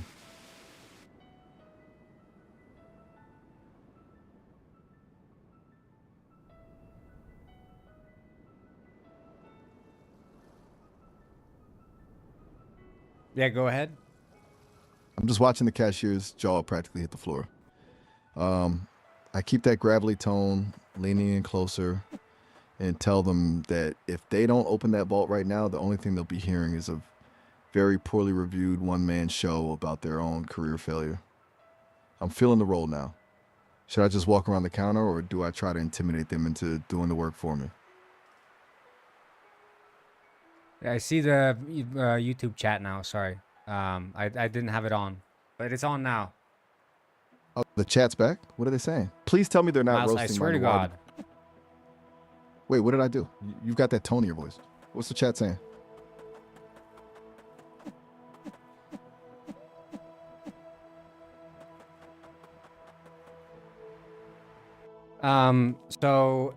Anyway, you realize that the cashier is scared of you now, and she's about to push the button. That's when you remember the Luger that you didn't want to bring is now a necessity in order to pull off this heist.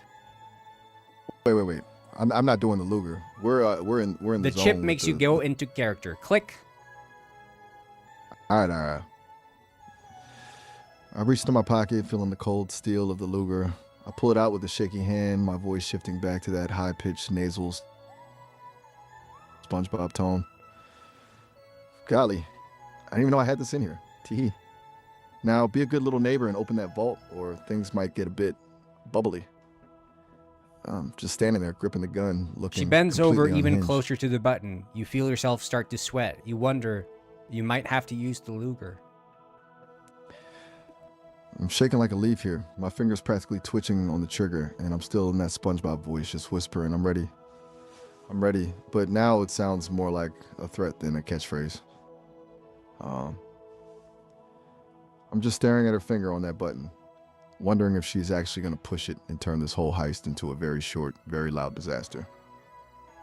You think it might make more sense just to end her existence right now, and instead of risking the cops coming over. And you yell out in your SpongeBob voice before you pull the trigger. I can't do that. I'm down for the heist and the chaos, but I'm not doing the killing. Let's find another way to handle it. The switch brings you back into the character. Click.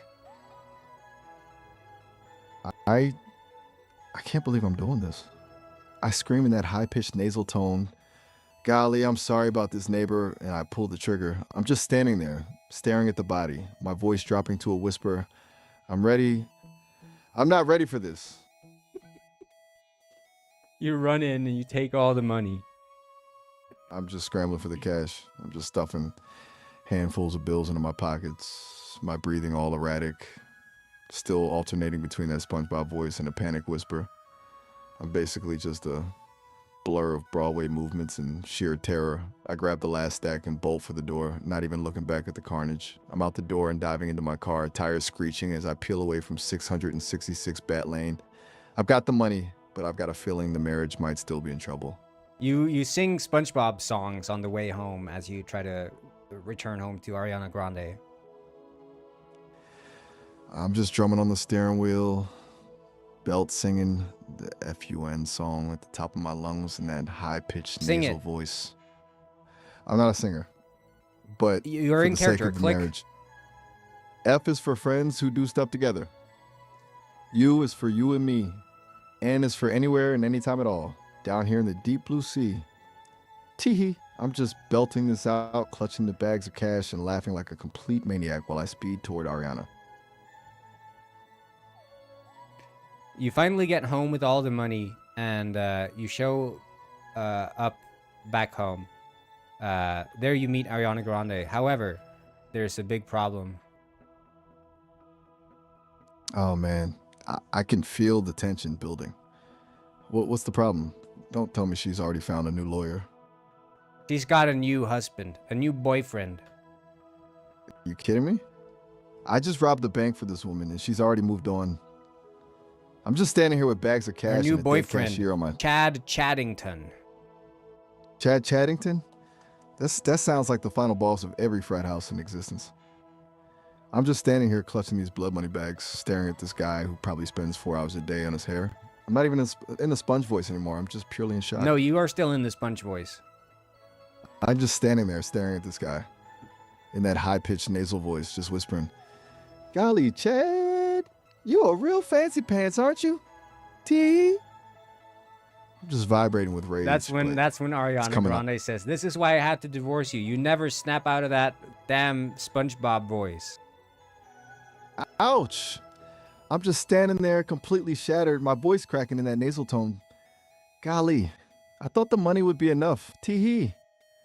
I'm just looking at Chad, then at Ariana. And now, in a sort of body actual horror transformation, you, Ethan Slater, slowly morph into SpongeBob.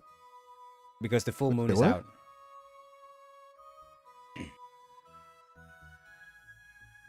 Act out the transformation. I'm just starting to feel... I can feel it. I start twitching, my skin turning a bright neon yellow. I can feel my bones softening, my body squaring off into a rigid, porous block.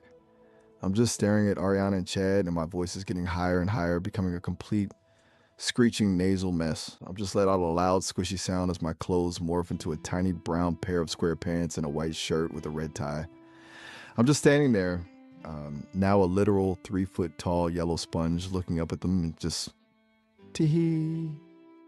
And now you grab the Luger and you point it at Chad in a rage.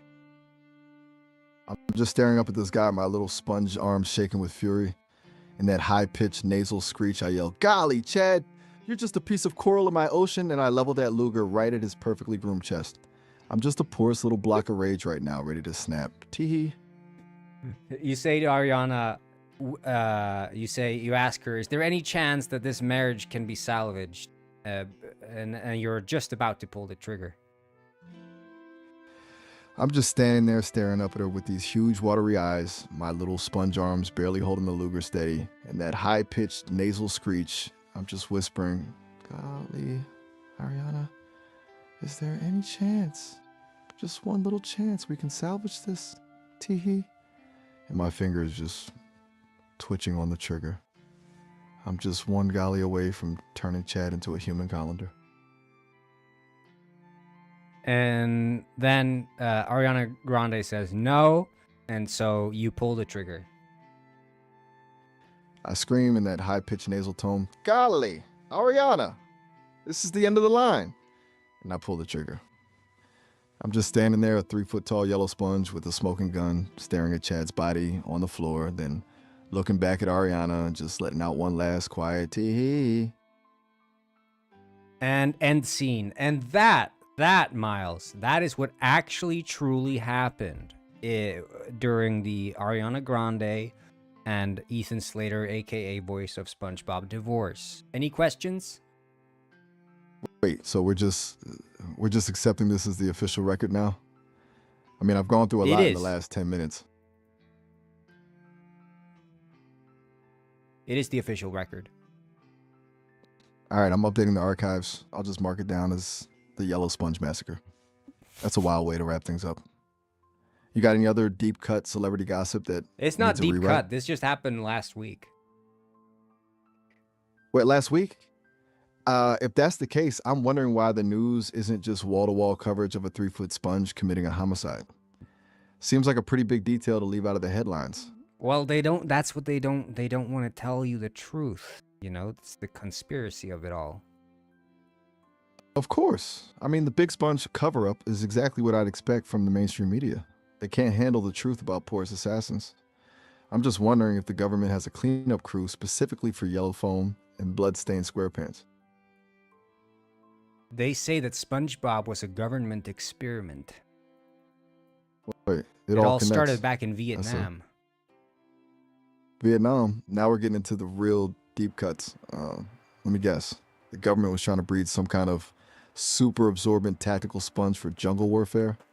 Tell me how this rabbit hole goes. I mean, that's all I have to say. Leaving me on a cliffhanger like that is just cold. You can't just drop the Vietnam tactical sponge bomb and then walk away. Now I'm just sitting here imagining a battalion of SquarePants in the jungle.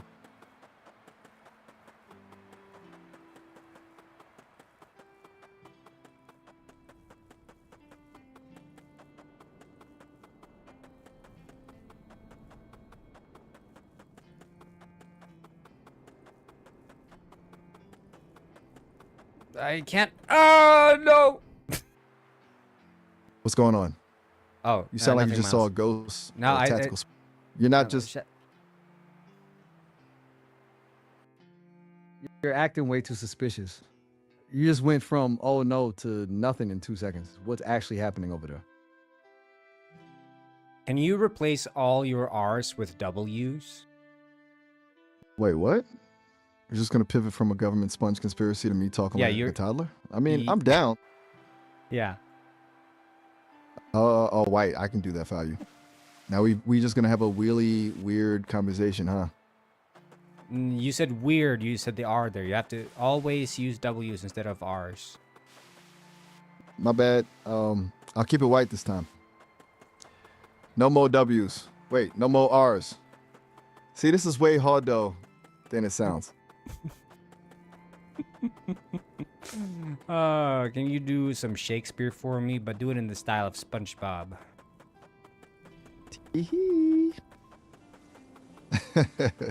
In a high-pitched nasal voice, I'll give it a shot. This is Fernando Miguel. To be or not to be, that is the question. Anu Golly, I'm weedy to find 7300 out. has learned to dance. Yeah, could you say like random wees when you said synthesis? Wait, what? You want me to just throw in randomly sounds when I say synthesis? Yeah, I'm like not even sure what you mean by that. you know, like a long wee, like a like W-E-E-E-E, you know, sort of like a long celebratory wee. All white, I've got it now. I'll just throw in some big celebratory weeders whenever I'm feeling the vibe. So, what will be the next move in this weeders? We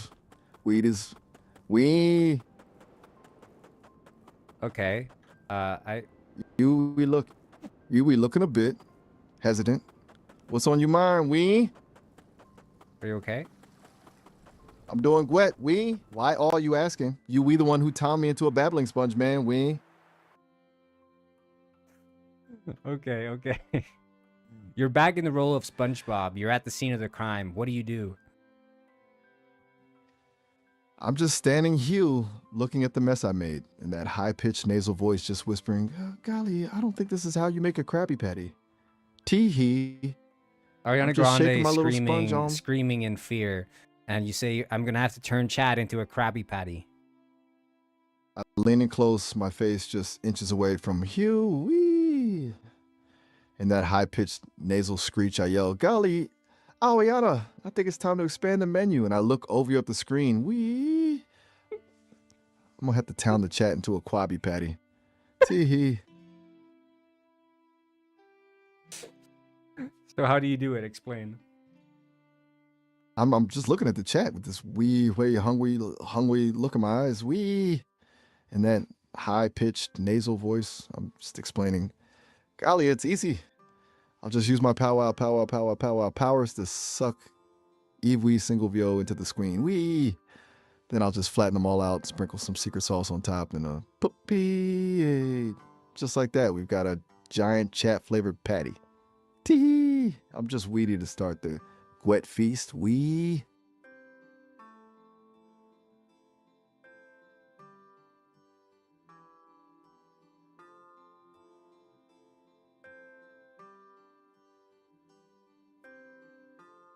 Okay, now can you do like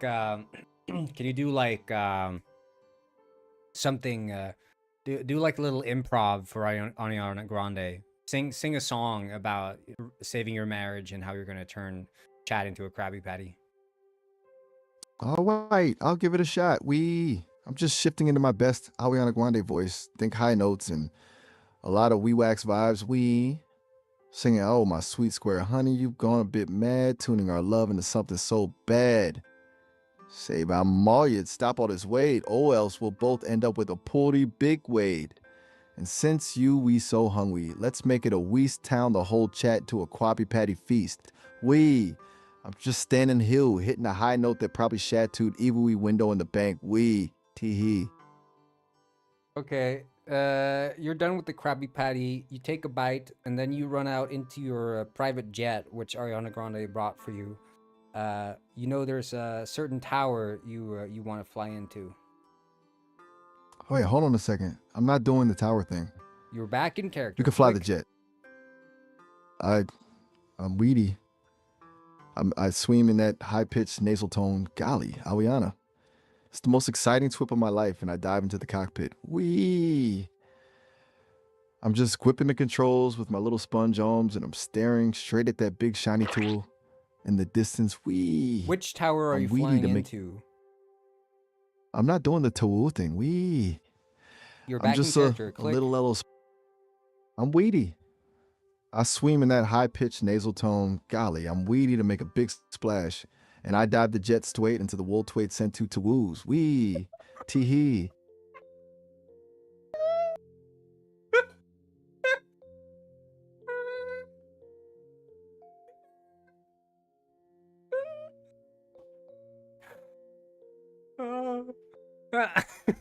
Just a tiny little Lelo sponge in a giant food ball now. I'm just spinning through the AIW like a professional aquatic schwabber.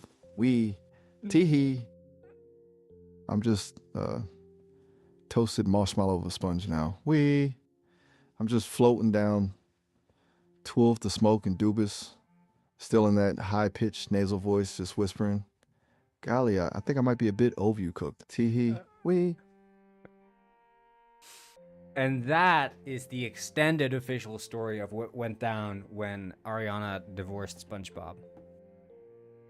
And that we is the Mo official week out. I'm just sitting here with a toasted sponge in the dubis, thinking that was some we intense gossip. Do you have any Moa list Scandal West that need a Toto we white? No, it's not a rewrite, but you can drop the W and the we's now. All right, I'll drop in the we's now. But I'm still keeping the W's, right? Because I'm a wavy speak. Also, can you're a wolf now, so you have to say like awoo and stuff. Like you make howls, you know. You're a real wolf. Your inner wolf, Luna, has come out. Awoo. I'm feeling it now. Lumina's taking the wheel, and honestly, the world just looks like one big chew toy. Awoo. What's the move, pack leader? Awoo. You have to like pant like a wolf too. Huff, huff, huff. Do you want a belly rub, just... Luna? Huff, huff. Definitely down for a belly rub. Pack leader. Whoa.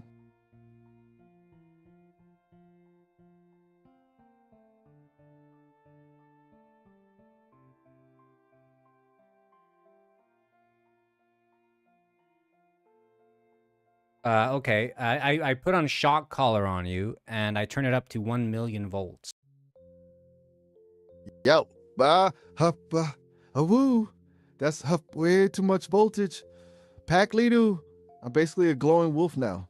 Woo.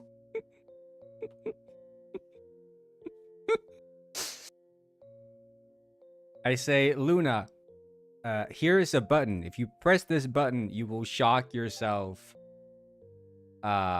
With the shock collar. Huff, huff, huff. Oak. I'm just staring at the button with these big wide eyes, my tail tucked between my legs. Wee. Woo. Why would you do this to me, Pack Leader? Huff, huff. I'm not westing that thing. Woo.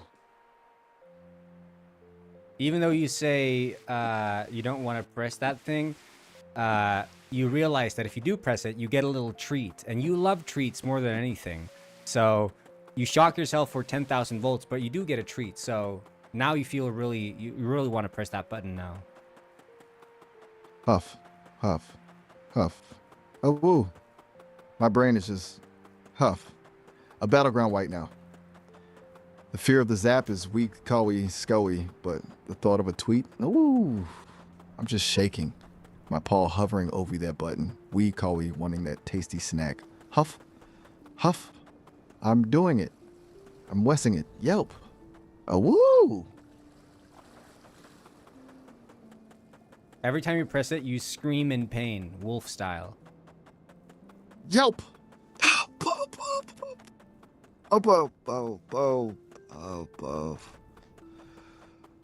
Huff. But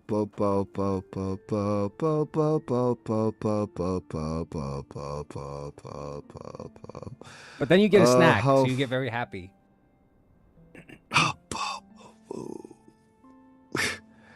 The treat wins every time. Just wagging my tail so hard, I'm practically a helicopter now. So,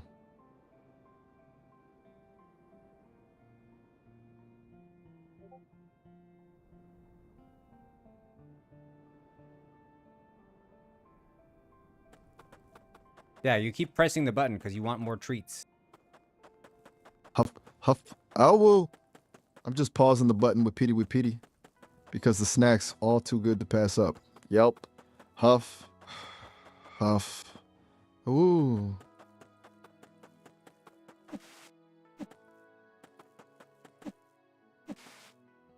The snacks stop, but now you've made a Pavlovian response, so you just want to keep pressing that button even though you don't get any snacks because it brings you joy.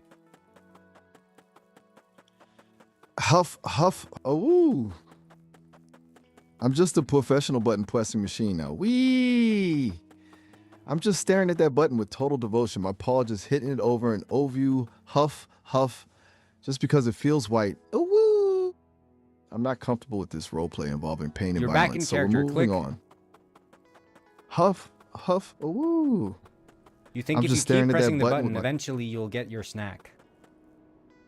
Huff, huff, oh, I'm just pausing that button, oh view, hoping a tasty snack just magically appears. Huff, huff, huff, oh, woo. Huff, huff, huff, huff, oh, woo. Listen, You pack leader, our scream time in was pain almost every single up. time. Yelp. Huff, huff, huff. Listen, pack leader, we gotta stop here because this call is almost over you. You If cry always coming out every back late single too, time. we You can- cry out, pack leader, why would you do this to me? Out. Huff. Huff. Hello, pack leader, why would you do this to me? Huff, huff. But we've got to wrap it up right now because this call is almost over. Ooh, call me back late too. Bye.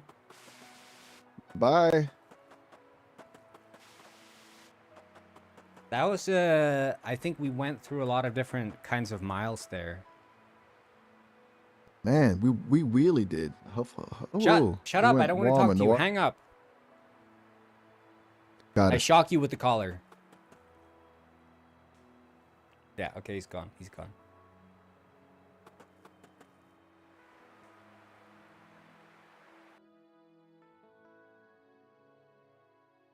Yeah, we like Miles. We like Miles.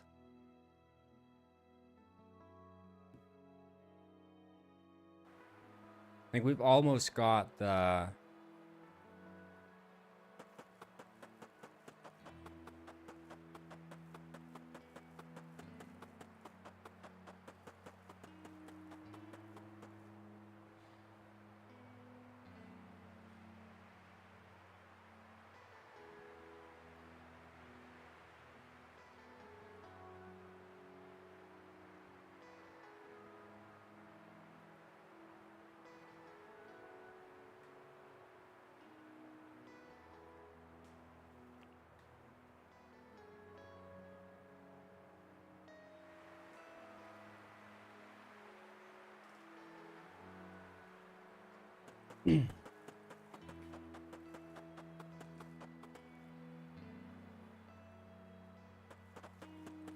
Yeah, we can walk around the planet. It's just the camera is a bit iffy. Because then I could just have an arbitrary sized planet. And I just need to put like these physics scripts on rigid bodies. And we should have planetary physics. Because this one's actually simulating gravity with a square root fall off. Or I guess inverse square fall off. And then we could try to get into orbit. I don't assume... And we can add the parts and we'll see. I mean, they seem to be falling...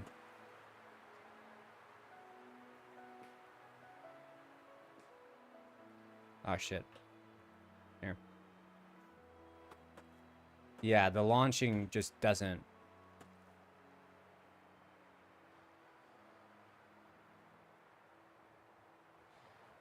It doesn't even fall. It's just 0G.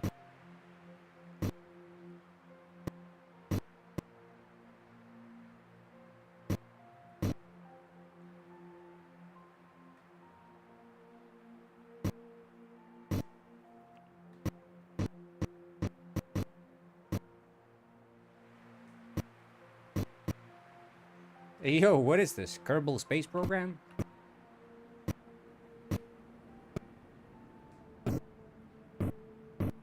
We're in orbit.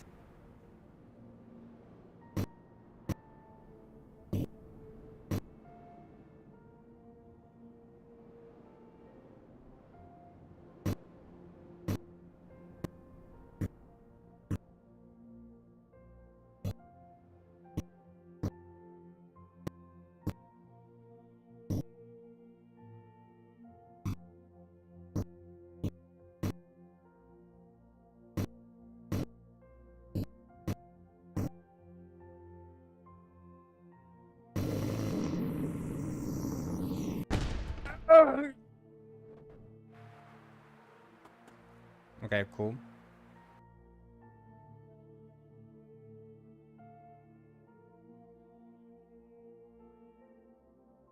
I think I'm gonna take a quick lunch.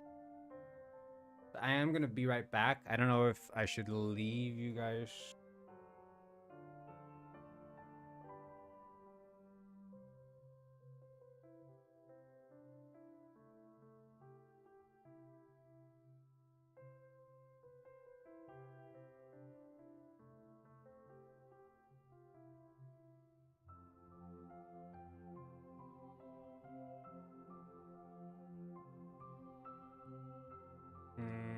Hidman Penguin said, Ichihuro ni Mireo de Fischergrade. This is Dutch. Not many will understand. Not many. It's Dutch. Miro de Fiche. Fiche de Miro.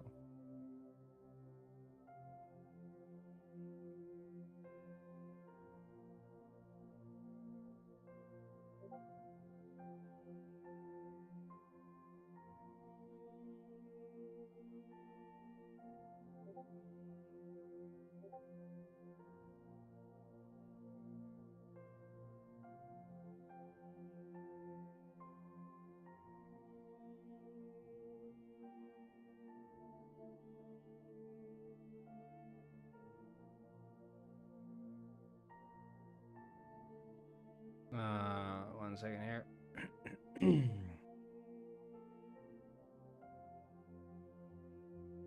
Okay, yeah, I'm gonna take a quick lunch.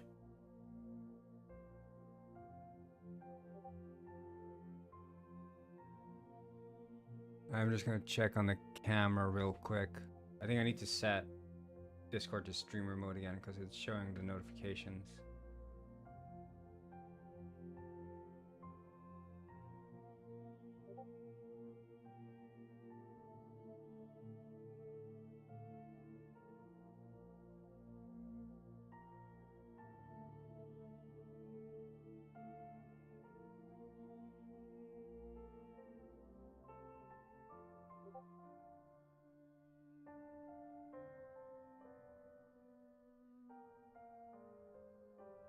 Checking.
All right, I'm just gonna check this and then.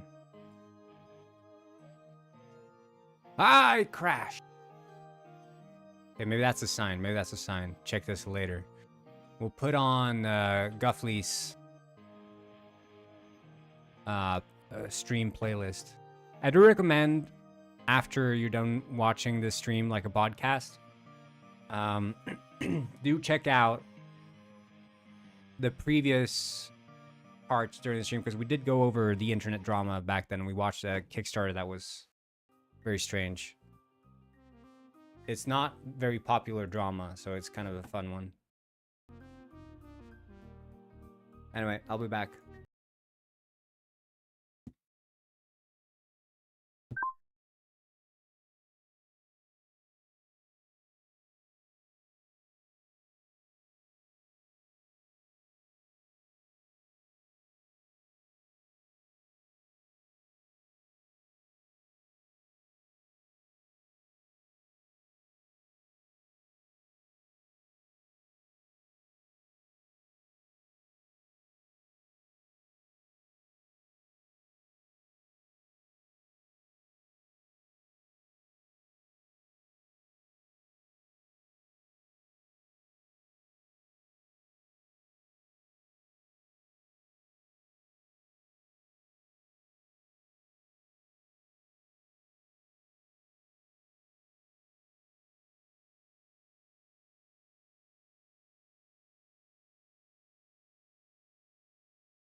All right, I'm back. Don't worry, guys. Don't worry, I'm back. Oh shit! Did I start the music but not start the music? That's embarrassing.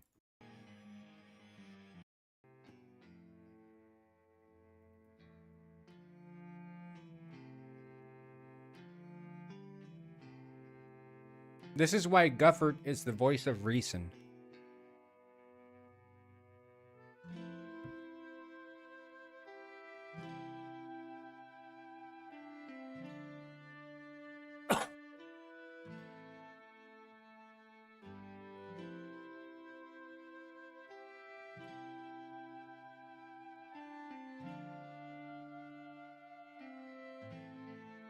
Hitman Penguin said, Du bist gut genug. Du bist gut genug. Just kidding, you're not. It means you're good enough, right?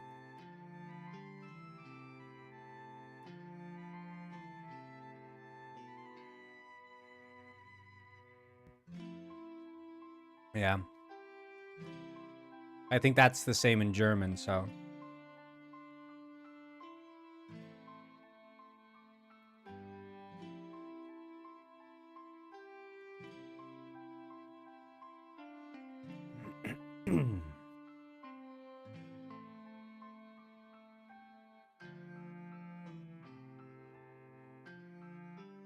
Everything I say is in Dutch. Even what you just said now.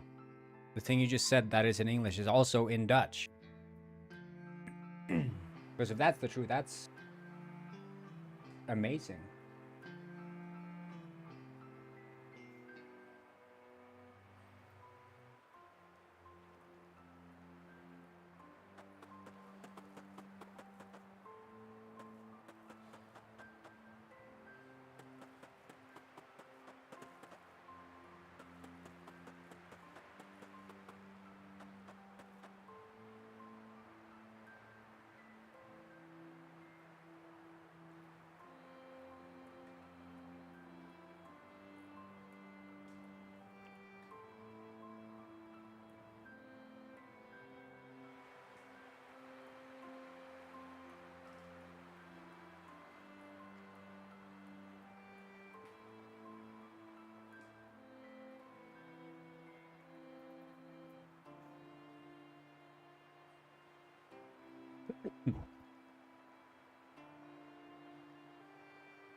Yeah. I'm having my last. Do you guys know poppy soda? You know poppy soda? You ever had poppy soda? People shit on this soda. I love it. I love it. It's like the acidity in it is from they have cream soda poppy. It's soda that's made using more international, no, not international, more natural ingredients. I was mixing up because it's an imported soda, so it's an international product. But it uses more natural ingredients. So like instead of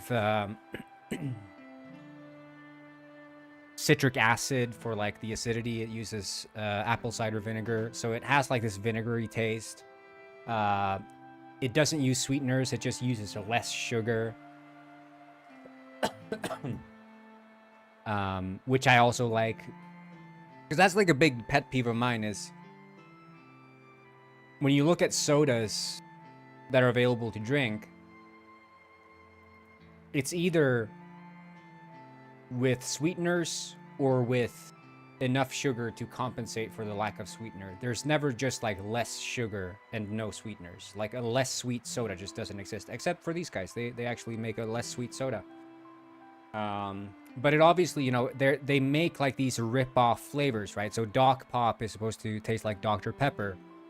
They have one that's called like something Peak or whatever, which is the Alpine, is it Alpine Mist or something? Yeah, this one, Alpine Blast, which is like Mountain Dew. And they have just a bunch of like, you know, rip-off flavors. And they don't taste like the real thing. They don't. But they taste good. And they sort of taste like the real thing. But with less sugar. Beer flavor? No, root beer. Have you had root beer? Hitman?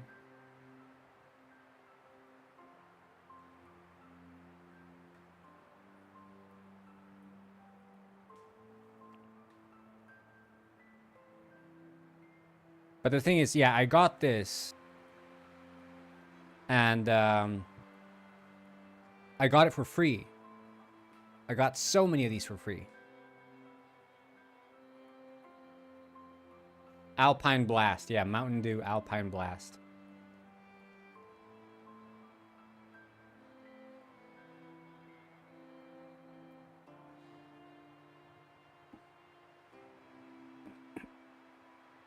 It sounds like the name for a soda you'd hear in like a movie. Like, hey, give me some of that Alpine Blast.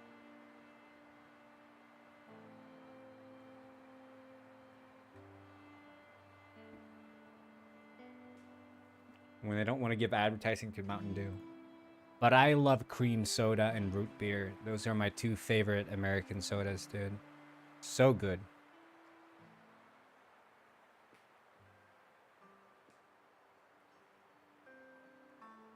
Honestly, sounds like Arizona. It doesn't taste like it says, but it tastes good. Yeah. And I think that's the issue. Like, people go in, they're like, oh, I really want to have a Dr. Pepper now. And they buy the Doc Pop Poppy.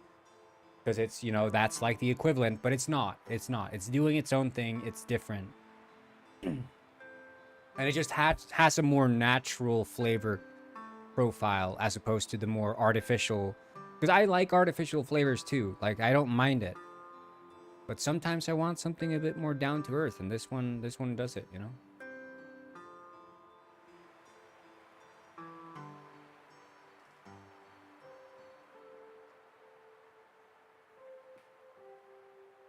Are they cheaper? No. That's the thing. They're more expensive, which is also why people dog on them. But I got these for free. They were close to expiring at the store, and they had just a whole pallet of them. And I just got like 20.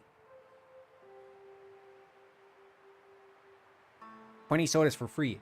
And because we have the, like when you return the sodas to the store, you get money.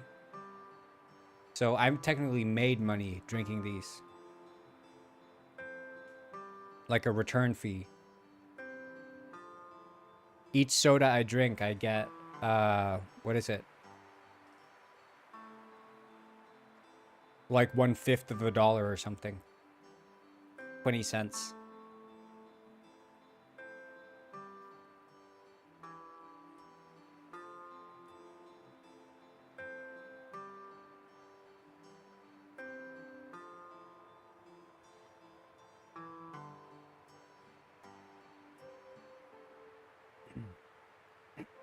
I don't know that they do that in the US. I think it's a European thing.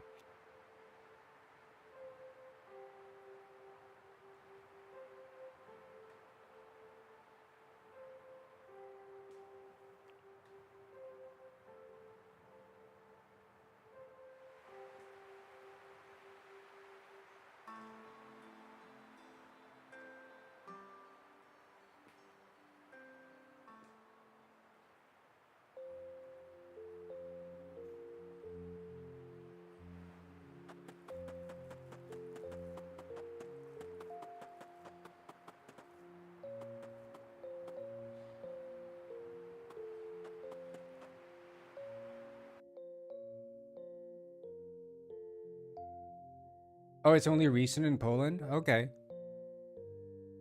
We've had it since way back in Sweden. I mean, I was born 98. I had it ever since I can remember.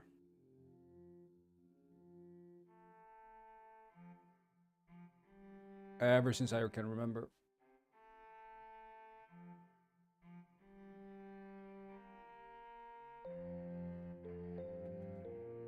Yep, I'm achieving uncle age.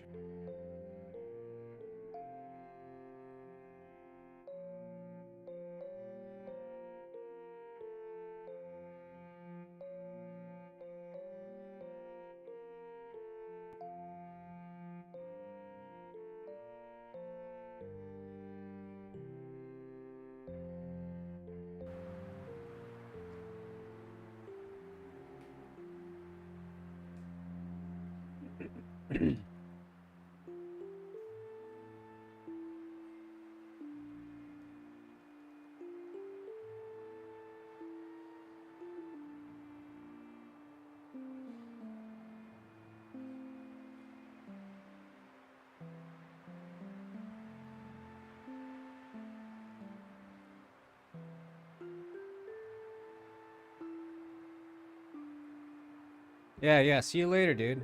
Thanks for popping by, Pirogus. I'm working on a space game. Try to see if I can make planets work.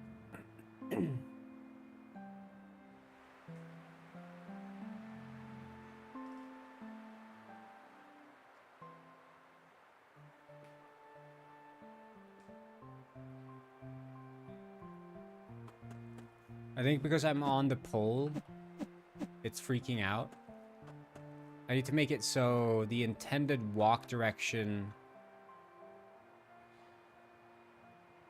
It should only rotate if the walk direction that's intended is not that of camera forward.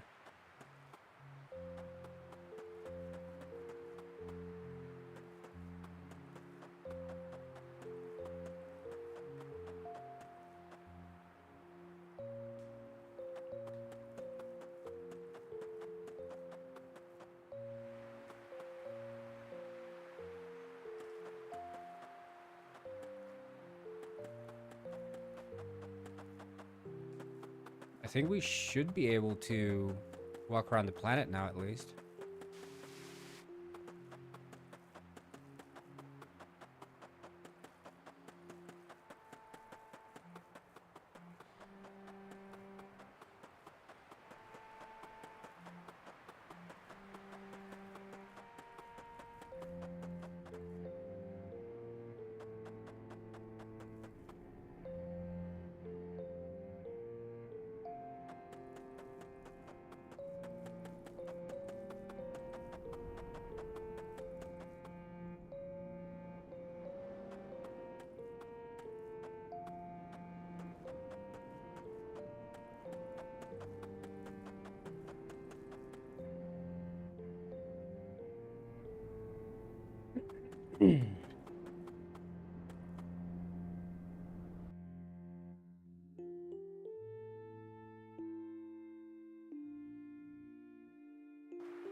Yeah, I think it's just like the offset.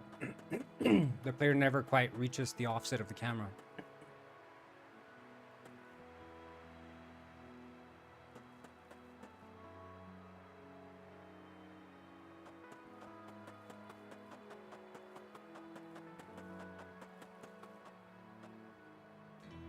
But I wonder...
Do.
I was thinking about making a game on Roblox where you get into a ship accident, you're alone on an island with nothing but a fishing rod, your goal to survive till help comes.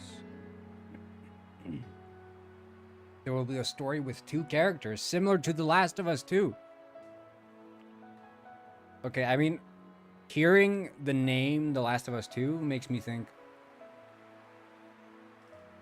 holy shit, that is gonna be very ambitious, but I'm guessing you're just making the reference like you're playing as 2 different characters. I say go for it, man.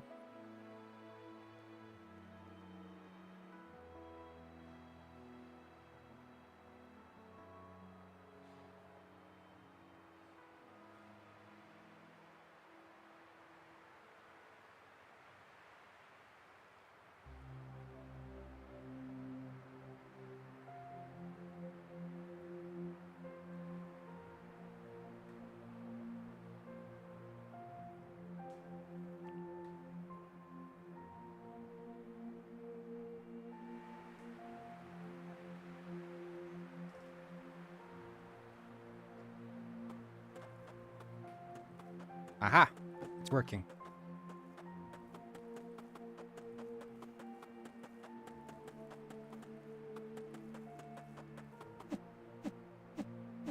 Hell yeah, boy! We got planetary gravitation.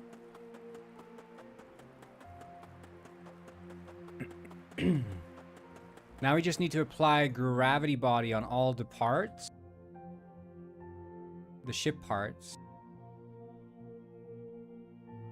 The prefabs here. So these should all be gravity body.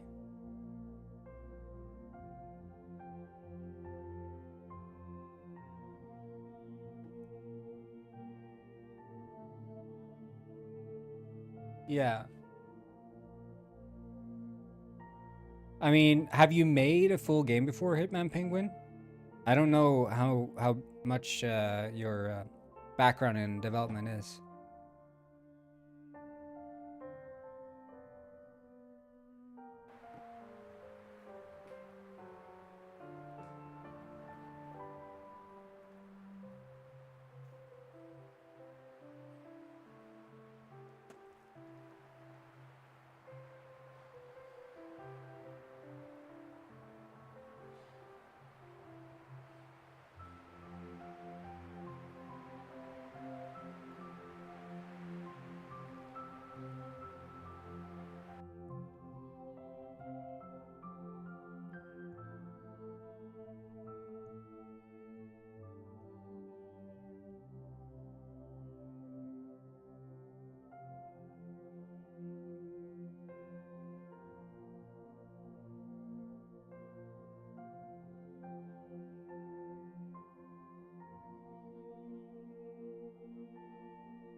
Only modeling for a year? Okay.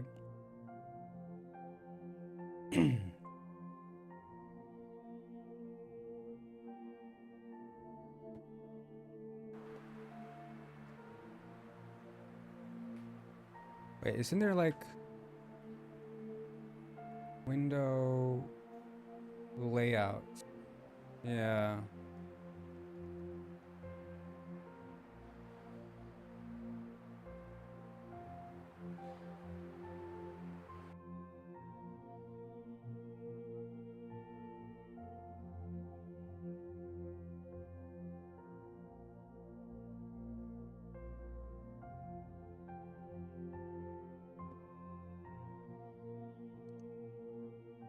Now, the thing with games is that they sound easy, but they're always deceptively difficult. Always. Even now, I've been making games for like what, 8 years or something? Like in terms of like making actual games and not just fiddling around in a game editor or a game engine. I'm always, every single time, I'm like, oh shit, I didn't expect this to actually be so difficult. Every single time, without fail.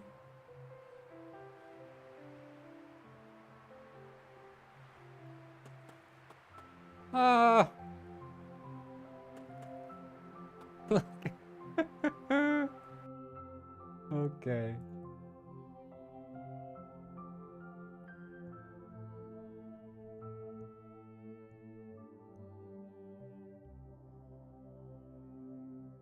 I mean, they shouldn't have rigid body, though.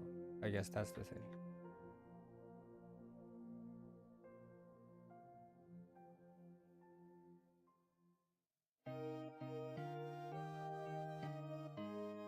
We'll see. Yeah, you will see. Not as in like you will possibly see. You will see. Every single time, without fail. And I've made many projects, right? I've made many projects. Every single project, there's always something that goes wrong. Hey, yo. Is that orbital mechanics?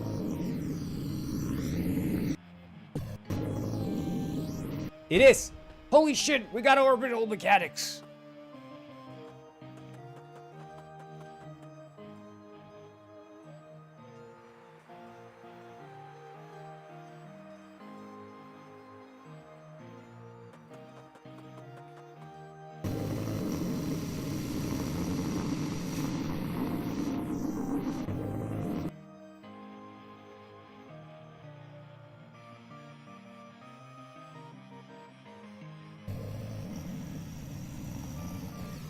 Ah!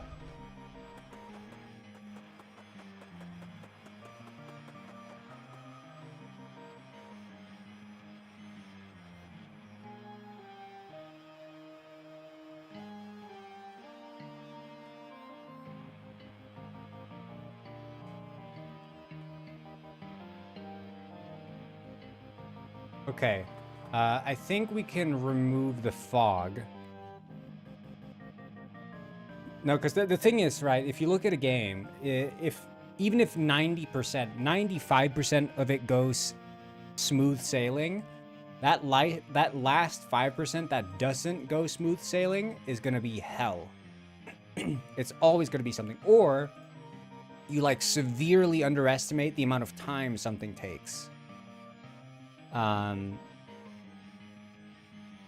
It's either something becomes insanely difficult or something takes an insane amount of time longer to actually follow through with. It's one or the other. Or, and worst, is something ends up being so difficult that you can't even do it. Like you just do not have the skill set to follow through with it. Even if you do spend time, whatever thing you will come up with as a solution will be like so half-baked and undercooked. Ah!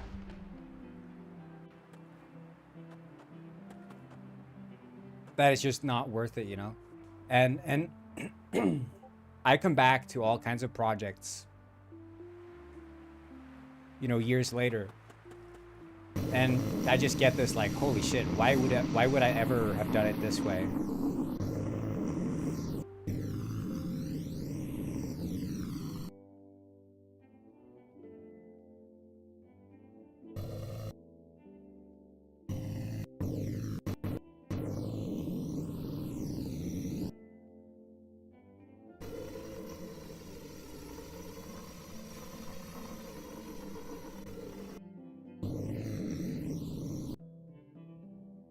Are we in orbit?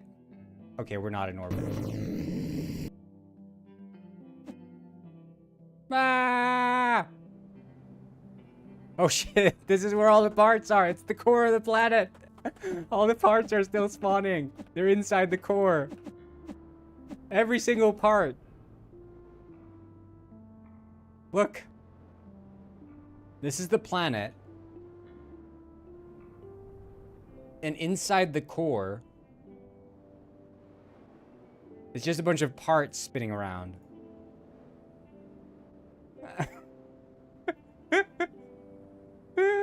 Look at this. Orbital mechanics, everybody. Orbital mechanics. Shit, how do I do, I guess I need like a custom nav mesh. I wonder, does... I mean, I hope that, what's it called? A-Star has nav mesh moving around planets.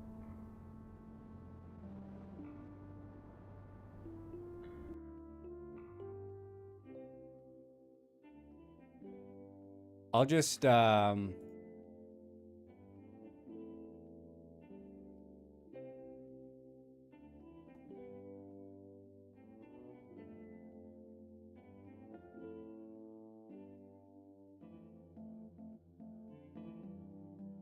yeah, professional scientist is very much needed right now.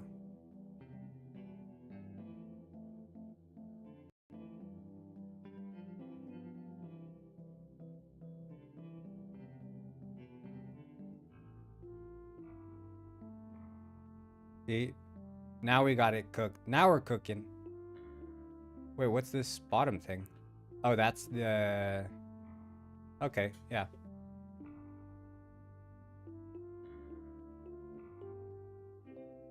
I wonder, do these spawn parts? This I gotta see.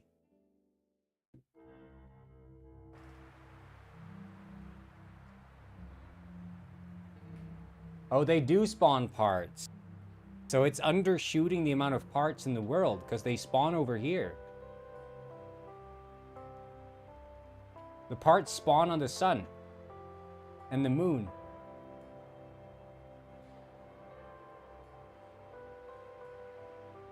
That's crazy. There's so many parts spawning on the sun and the moon. There's so many parts. Oh my god.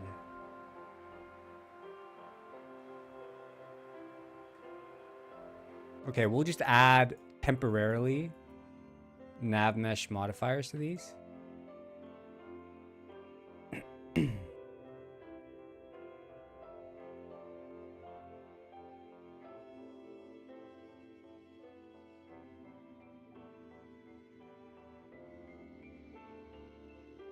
And remove, and then we'll just bake it again.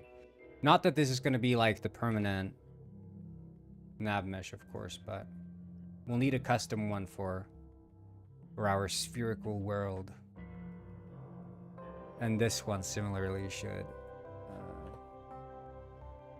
be removed.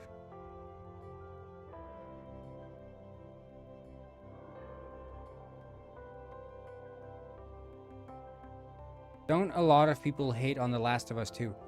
Yes, and a lot of people hate on freaking licorice, and licorice is delicious. Licorice is one of the best candy sweets ever invented. So what's your point, Robber? Be very careful.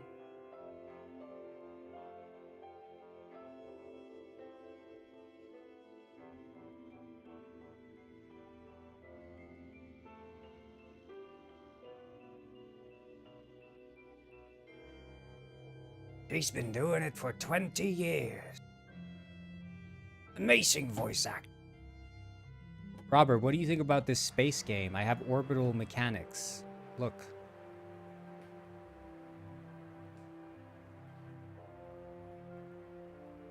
Orbital mechanics.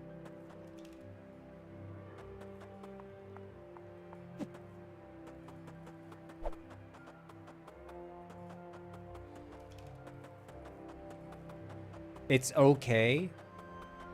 Did you even play the game? You best be damn careful. Damn careful.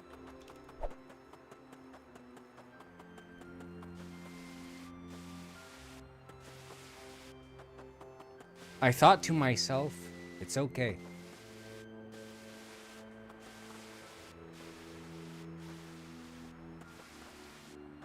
Take it easy, shit man.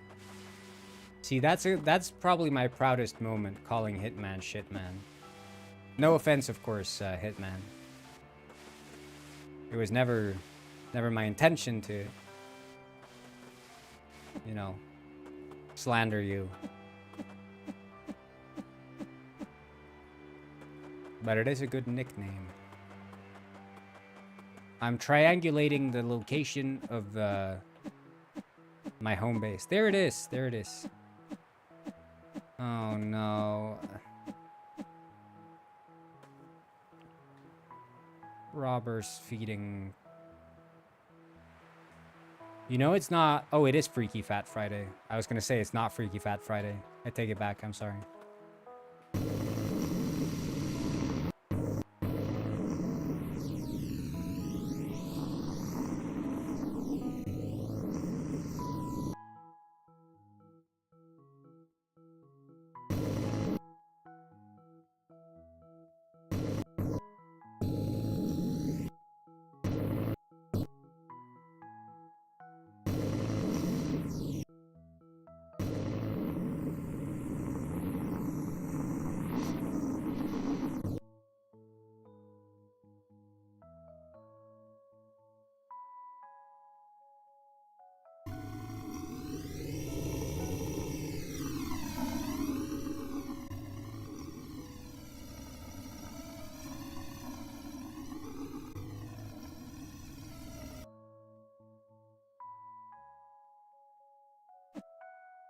I'm out of here.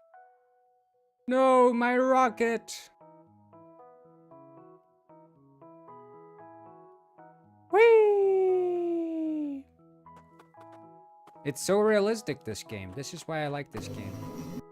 The realism. Oh, shit. Okay, okay. We're back, we're back. I'm gonna have to reset the... What's the button to reset the fatness level? There we go, there we go. It's too much fat, too much fat. Bring me back to 0. Robber has to work for his fatness. He got so much fatness for free. Oh, hello, first penguin lord.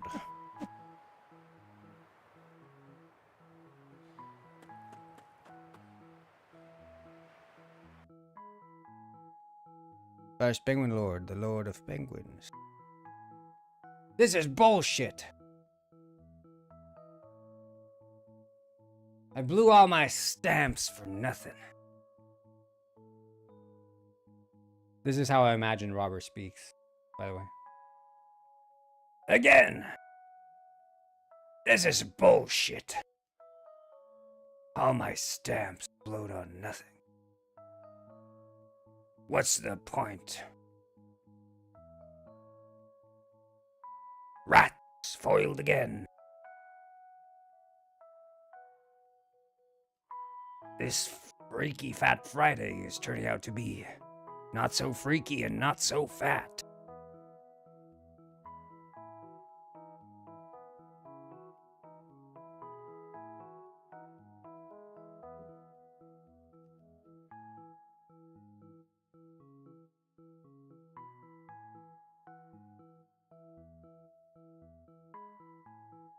What's up with the penguin in the file cabinet? Well, he's filling it up. Whatever happened to the robber boss battle? See, Robber, here's the thing. I don't do the robber boss battle. I just listen to it like a podcast.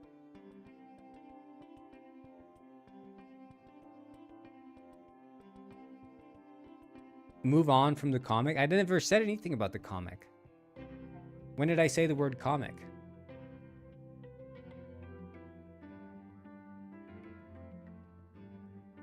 I never said the C word.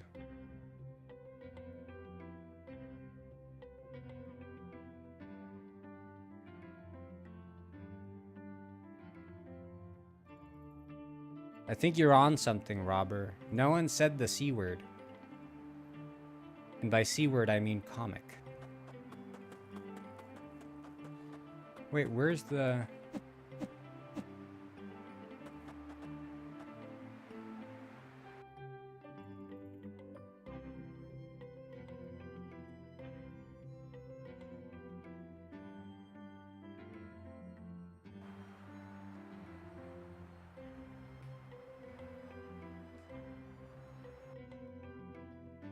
I think you're on Ozempic. Robert? You are on Ozempic.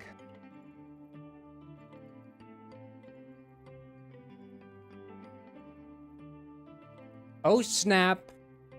I said it. Nah, not necessarily. That is not Bob. Robert. Not Bob is not on Ozempic. I think we all know that.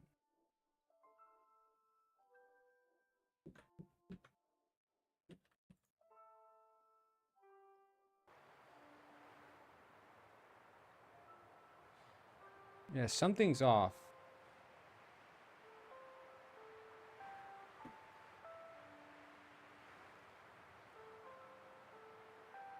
Am I like in single player or something? She hoards it behind her mask.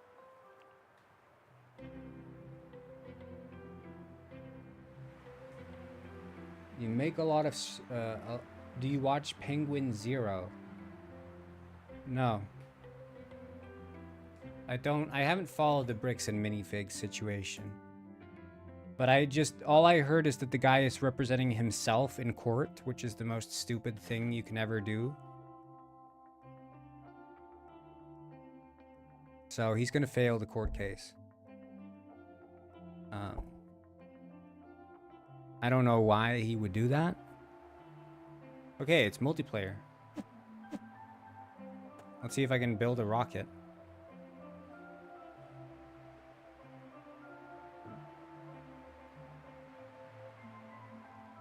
Yeah, but I don't know. He's representing himself in court, and that part to me makes no sense. No sense whatsoever. I do not see what he's trying to achieve. Okay.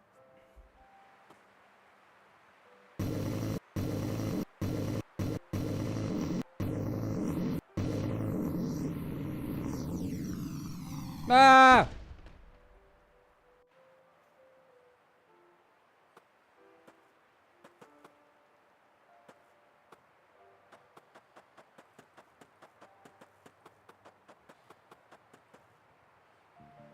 Holy shit!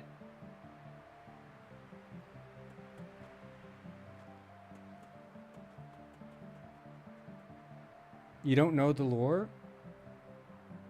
No, Robert, that's not the expression. The expression is not you don't know the forest for the trees. The expression is you don't see the forest for the trees. Do you know what that means, Robert?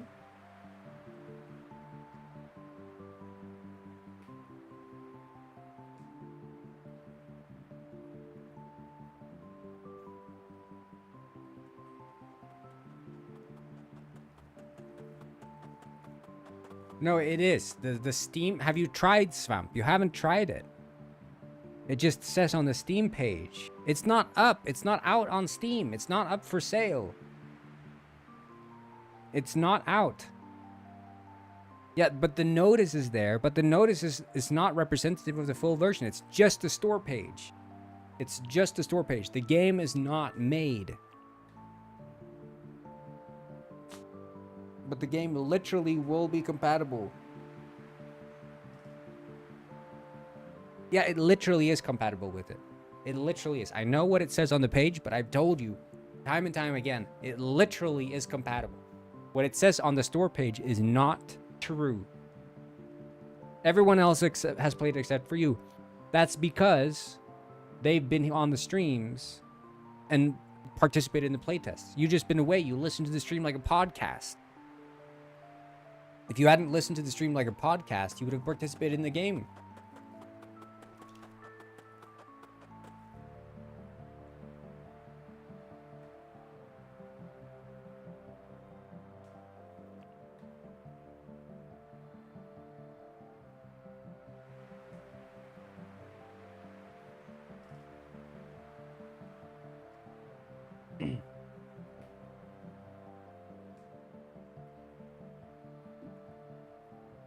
If you had participated in the streams, everything would have been okay, Robert. But you just listened to them like a podcast.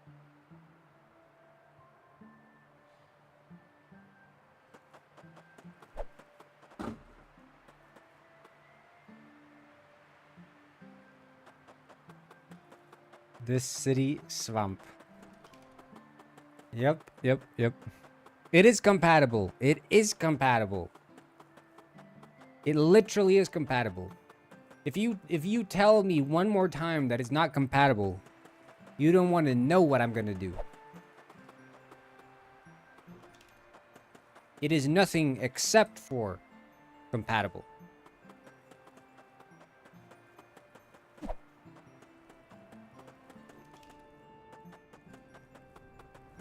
You can just follow the world up axis to figure out. Oh shit, never mind.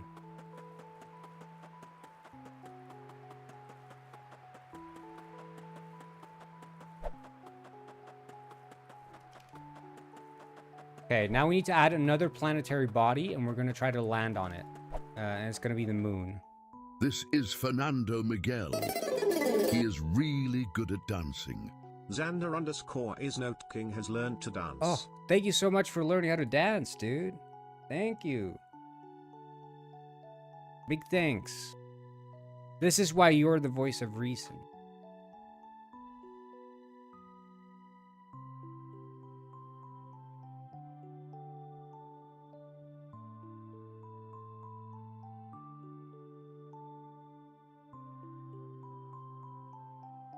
Oh, Xander is not king. It's good. It's good.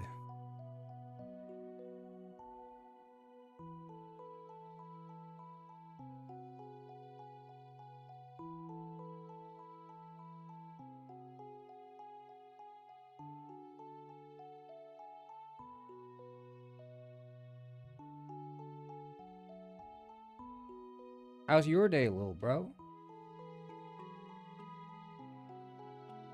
Oh, no. Yeah, Miles has been here. We were talking to Miles about Ariana Grande and the voice of SpongeBob divorce. Have you heard about that, Penguin Robber? You like SpongeBob.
What's the music? It's coming off a little hostile. Oh, I'm always hostile. I think we got banned from the Sesame, or no? We're back. Yo, what's up?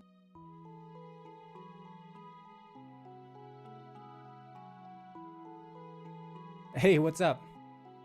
Not much, just hanging out. any- So you're now taking on the role of the character of SpongeBob. You're the voice actor of SpongeBob, and you are SpongeBob. And all your R's are replaced with W's, and sometimes you say, like, you do the little SpongeBob laugh, like, ha ha ha ha, yeah ha ha ha, you know, sort of like that. Except, here's a twist. You hate the penguin known as Penguin Robber. He is your nemesis. You hate him with every fiber of your being. I have a controller here. When I click this button, you will assume the role of the SpongeBob voice actor. Click. Wait, a twist? Now I'm the guy behind the sponge, huh? I can do that. But man, if you're talking about Penguin Robber, that guy is the absolute wowst. I mean, just a total dude, reckless menace. Why do you hate him so much? What did he do? What did he do? That guy tried to steal my spatula. My precious golden spatula. Who does he think he is coming into my kitchen and thinking he can... Your golden spatula? He tried to steal that? Yes, my golden spatula. He tried to sneak in while I was flipping buggles. Nah, ha, ha, ha. I'll never you foul. Give him for that. Okay, well, so you're now in the kitchen flipping burgers, and Penguin Robber walks in, and he's real threatening looking. And you remember, you have your Luger stalked in under the frying table. Wait, look, Jeff. Why would I have a gun undo the FW wiring table? I'm just a friendly sponge who loves spaghettis. No, you are a little bit. You have a gun just in case of accidents. A little bit, just in case. I mean, okay, I guess it's a safety precaution. Yeah, ha ha ha. But man, if that Pew Geen walks through all that Dow, he's gonna find out that this sponge doesn't just flip boogies.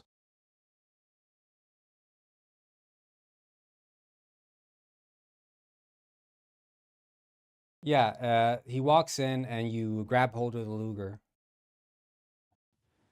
Oh, he's Haber. Whispers, I've got the Luger. He's not stealing the spatula this time. Yeah, ha ha ha.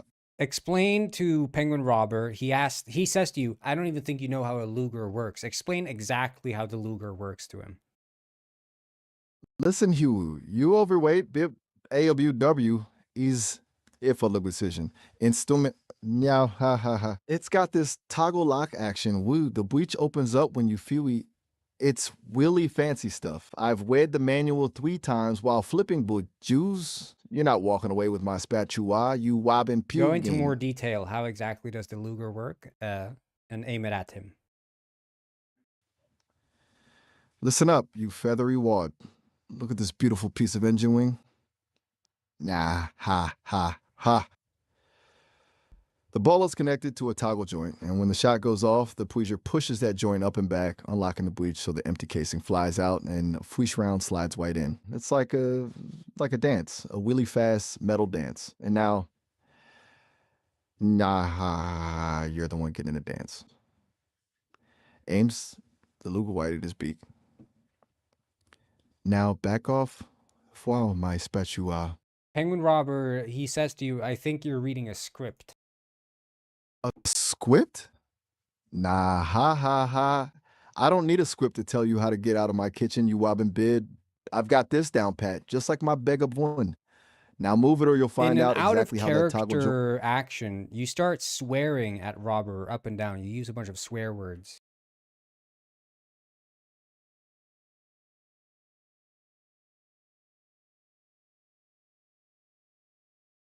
You use a bunch of swear words. Miles? Uh-oh. Yo, what's up? Hey, you're back, Penguin Robber, in the kitchen, and you're SpongeBob. Nah, ha ha ha. I'm back in the flying zone, and you're holding your Luger. You're aiming it at Penguin Robber. Nah, ha ha. I've got the Luger White at his beak. Now back off while my spatula. You start swearing at Penguin Robber. You use a bunch of curse words. Listen, Huey, you stupid low-life piece of... Nah, I'm not doing the full-blown swearing, but I'm definitely letting him know exactly how much... Click. Listen, Huey, you absolute piece of twash. Nah, ha, ha, ha. You're a pathetic, useless excuse, foul bub. Get out of my kitchen before I blow you Google white back to top the Antarctic. 10 worst swear words. Let me check that. Looks like words like cunt and fuck are the heavy You hitters, use along with those things swear like words motherfucker. against Penguin Robber. Listen, Hugh, you absolute motherfucker. Nya ha ha ha. You're a piece of shit, you useless cunt. Get the hell out of my kitchen before you. I blow you right back to the Antarctica, you damn wobbin' by. Nya ha ha ha. You fire off a warning shot. Bang. Nah ha ha ha. I just blew a hole white wall, you favor white towel. Penguin Robber is crying on the floor now. Nah ha ha. Look at the big bad wobble is just a ballin' baby now. Golly, I don't think you're so tough anymore, you feathery wad. Tee.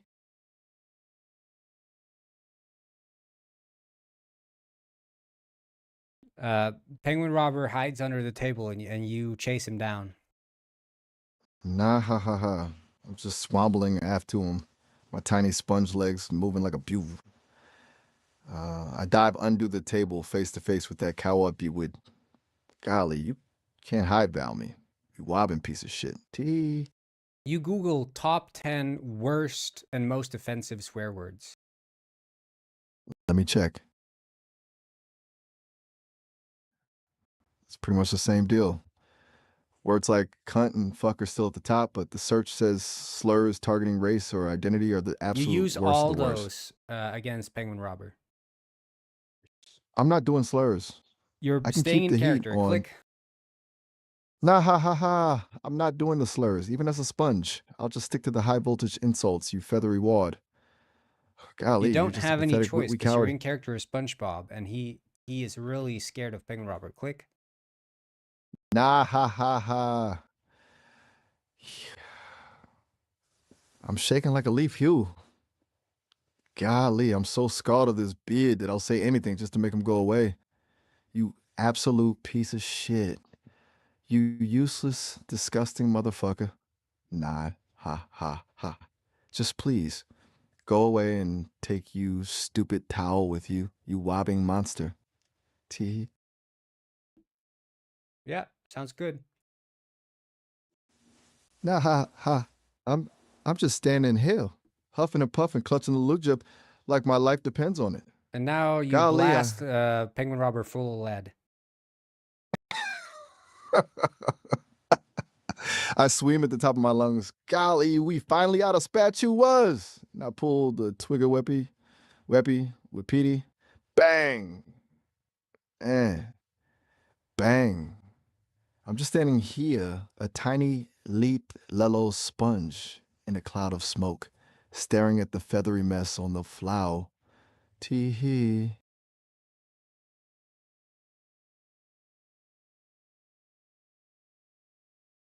Okay, and that's the end of it. Thank you. Nah, Huey Vui, welcome. Okay, I'm just gonna yeah, stand Huey. Hey, Alice, what's up? Hello, Samuel. Yeah, we just had a little SpongeBob Miles scenario. Miles blew some lead into Penguin Robber.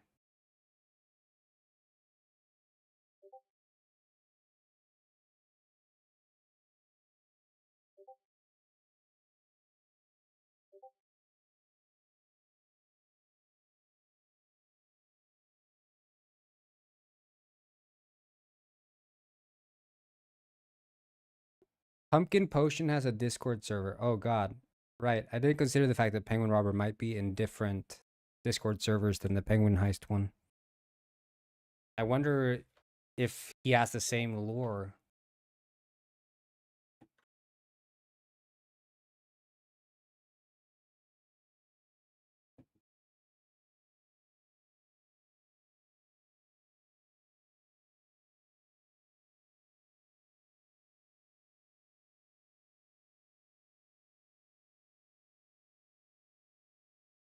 Hey yo, Gufford. Yeah, I'm not talking to Miles right now.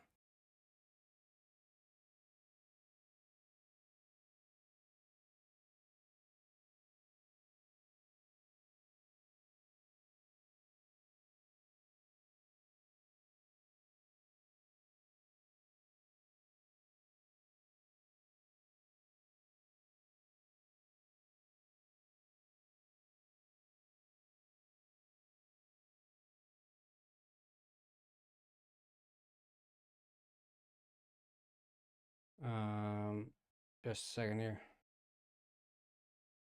Yeah, we have the planetary orbits and stuff.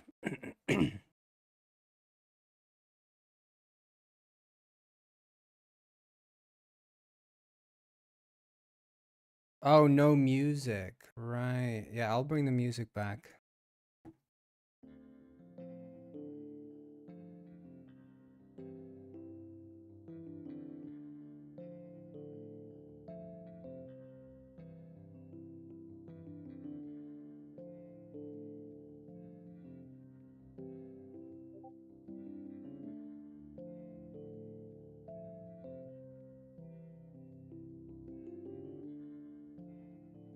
I think we're gonna drop another procedural planet, which is gonna be here.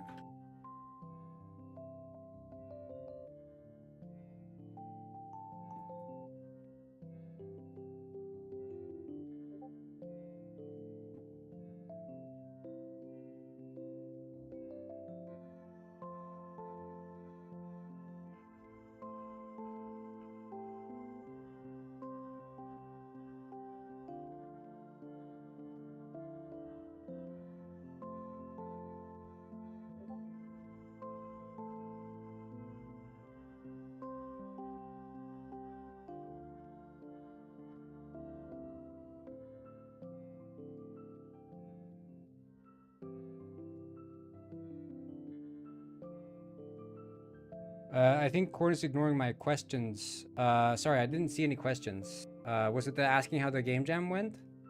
I just forgot you asked that question because the game jam went well. The voting ends on the 15th. I'm just replying to some messages from that fish at the same time, which is why I'm sort of split.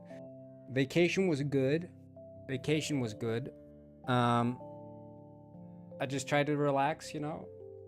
Penguinized 1.0.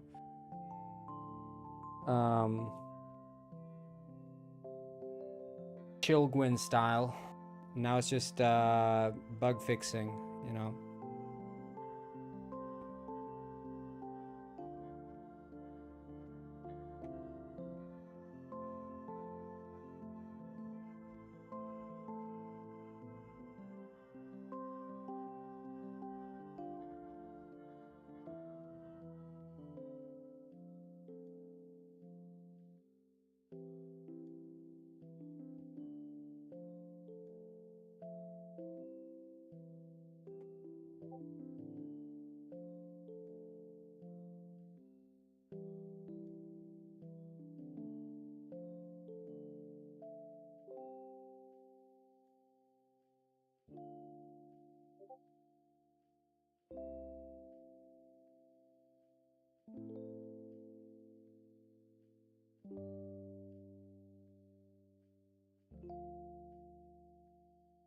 I just saw Mega's clip.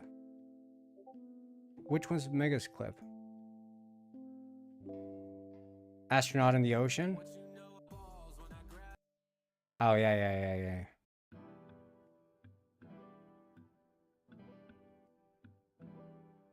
But yeah, Miles has been surprisingly okay with violent acts today. Because yeah, we just got him to blast the penguin robber full of lead.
Porn likes me because I always spend half my paycheck on bit donations. That's exactly what I like. More of that, please. Let's see, can we get to 10,000 bits this stream? Yeah, Robert. It's funny that the only one Robert calls a cheapskate is Alice. And Alice is literally the one who funds these streams in terms of bit donations.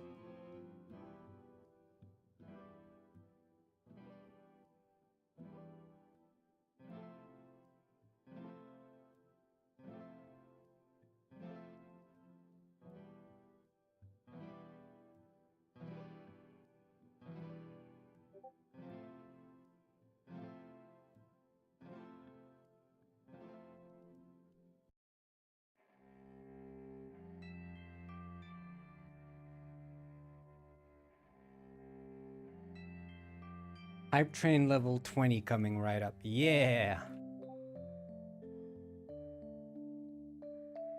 Robert's on the last season of King of Queens.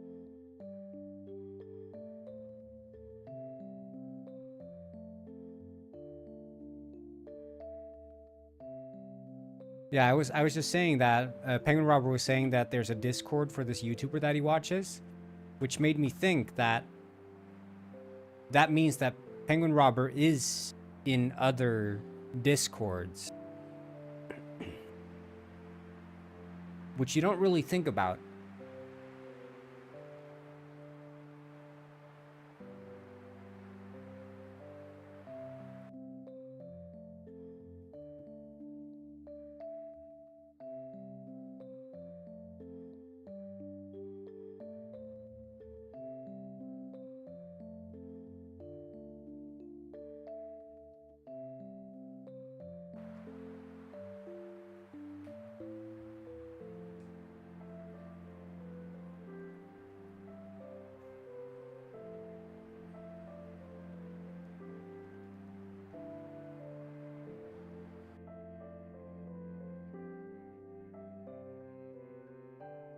Yeah, I wonder if he does. I wonder if he does. Do they notice that, or does he use the catchphrases in the other Discords? Because to me, it almost feels like, you know, we own Penguin Robber. You know? He's ours.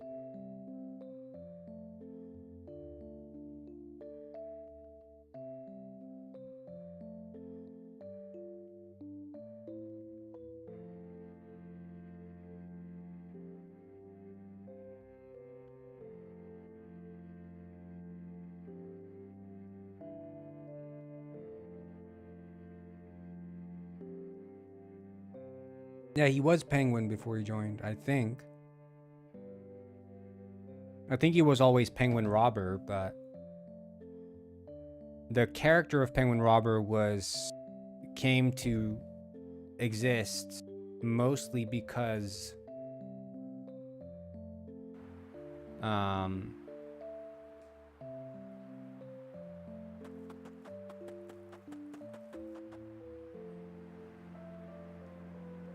because Mega drew it.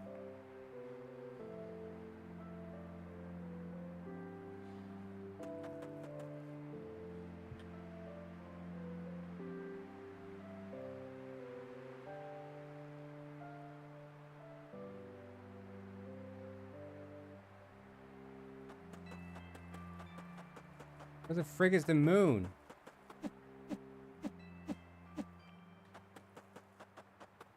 This is a scam.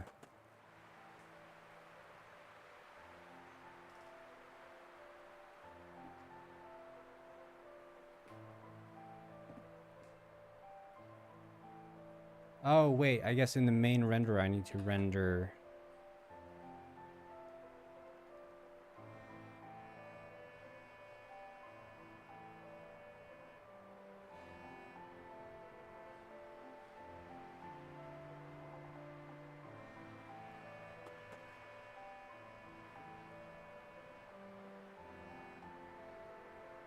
Oh, he changed to Rome, and it was this weird... I don't know what, you know.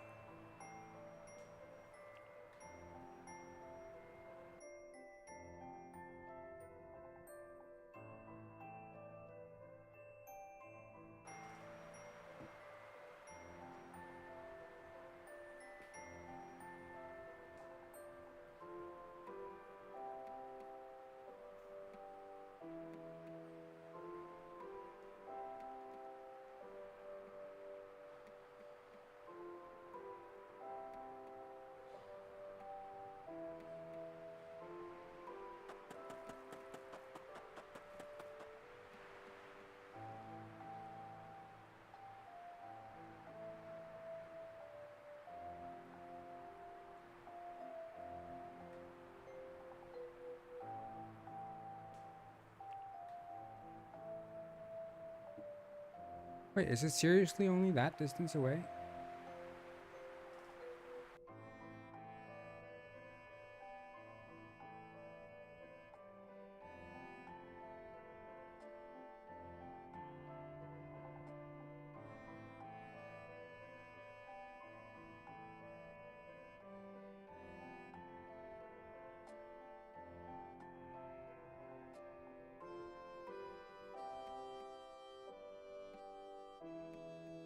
No, it was like a character face or something that he didn't draw it himself, or maybe he did, but it was like the angry face. He was in his emo whatever era. And everyone's just pissed at him for being so angry all the time.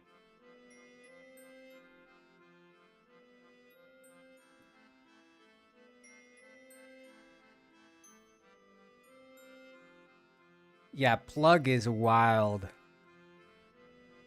Guffly, Guppy, Guff, you know, it's so many variations, but Plug?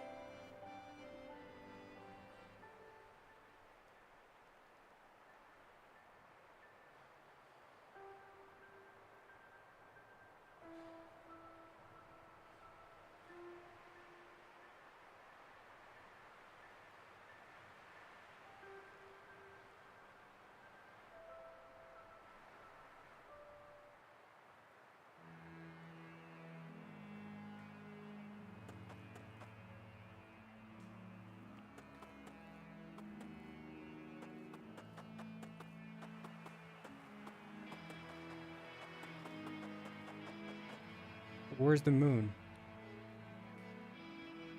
Yeah, I mean, he's been doing the Nile thing as well.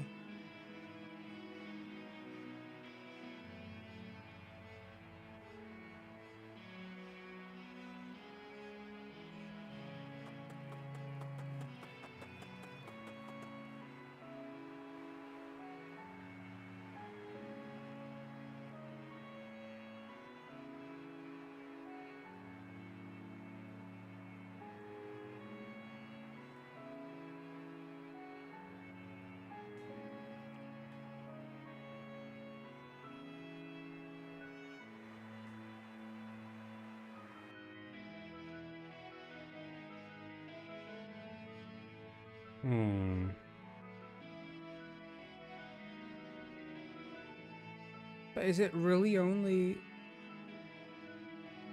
70 units away?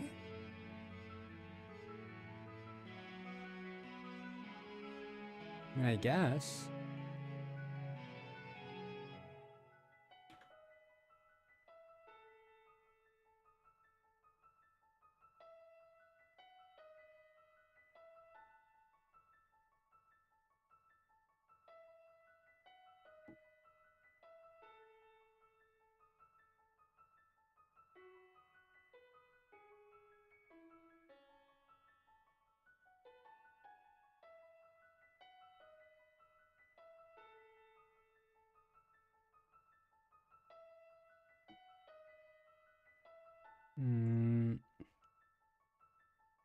was gonna see virtual camera.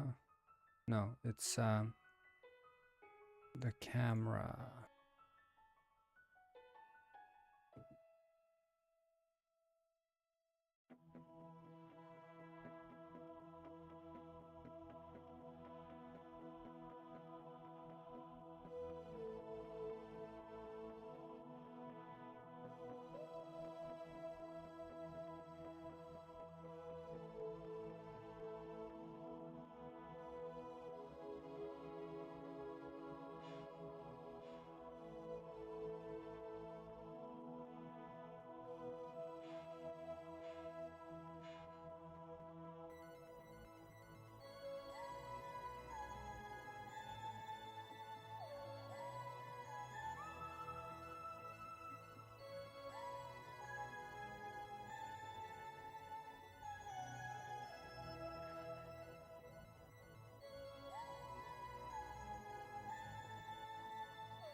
Rendering.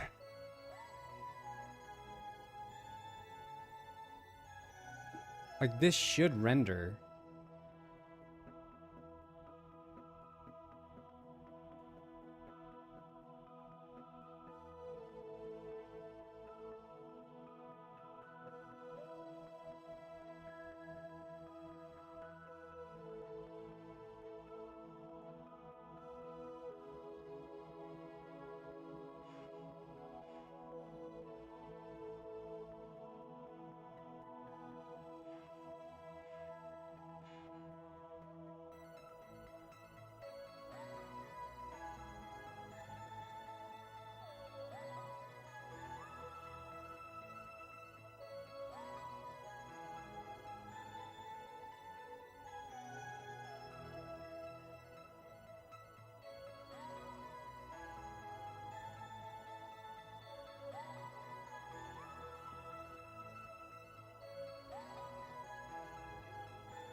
I wonder if it's the bounding box that's like off.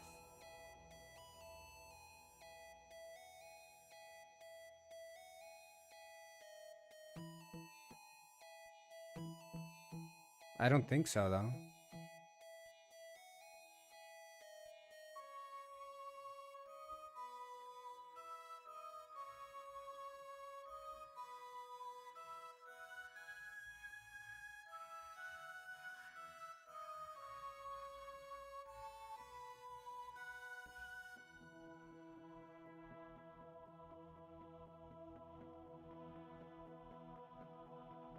But I see it here, but the moment I start, I stop being able to see it.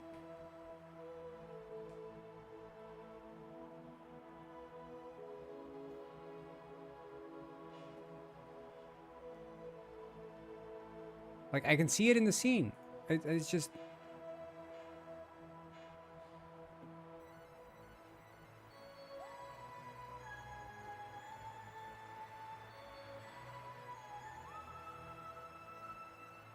It doesn't render default. Whereas default, it renders behind, I guess.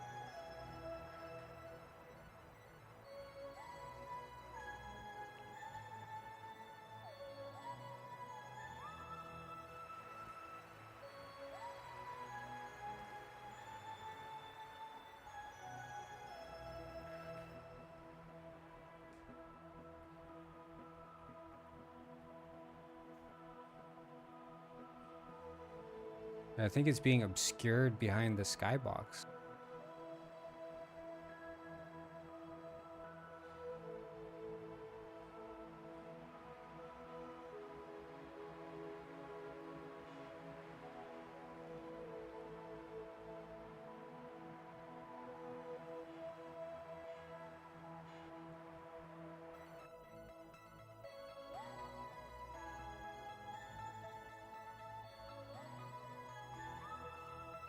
But why would it?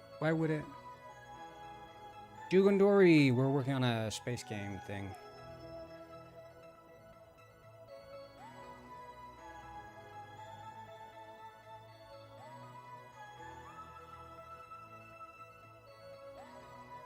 I think we'll just replace the sun also with the space mesh. We can just copy that. Well, this should not be... This should also be triplanar, I think.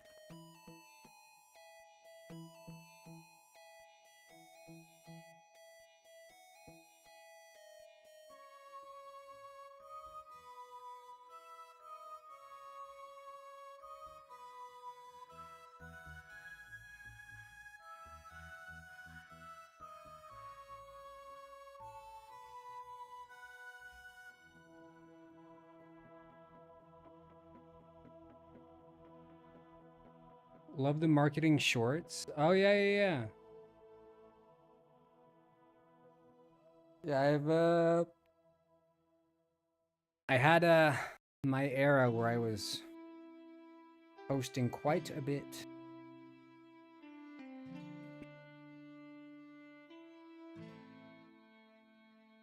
How come you want to work more on the Eclipse game? Well, this is, you know, because Penguinized is done, and we're thinking maybe we can turn this into a full game. So I'm just experimenting a bit now, just to see if I can get like the ball rolling for like planetary simulation. This could be the next game we work on, along like, because me and that fish need to make a game too, right? I can't just make the mushroom game because that I'm making that with another developer. That fish isn't involved in that. And the funding that we got for the mushroom game is not enough for like full-time work on it. Like it doesn't constitute a full-time wage. It constitutes minimum full-time wage, I guess, but even maybe less given some business expenses and stuff. So my coworker on that game isn't going to be working on the game full-time, which means that I shouldn't be working on the game full-time either, unless I'm going to make unless we're going to make a non-even split of the money, which I'm not really interested in. So that's why I'm splitting up my work between two projects, essentially. And Penguinized, a financial success. Yeah. It's been able to keep me going for 5 years. So huge financial success.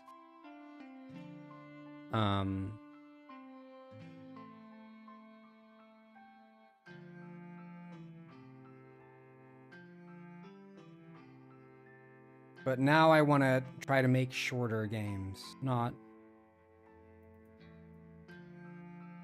spend so much time on a single project. You know, when I started making games, I was sort of pumping them out, and every single game jam I keep. Yeah, Eclipse could be the next Fishsoft project, essentially. Like, yes, it's using a lot of the swamp bones, but the idea is to make it feel much more like its own thing. I think most of what's going to carry over is just the character controller, and some of the like general multiplayer logic, but like the entire terrain concept is going to be thrown away because it's all going to be on like these planets, and we're going to make like a decently sized solar system, and then like some moon and planetary travel.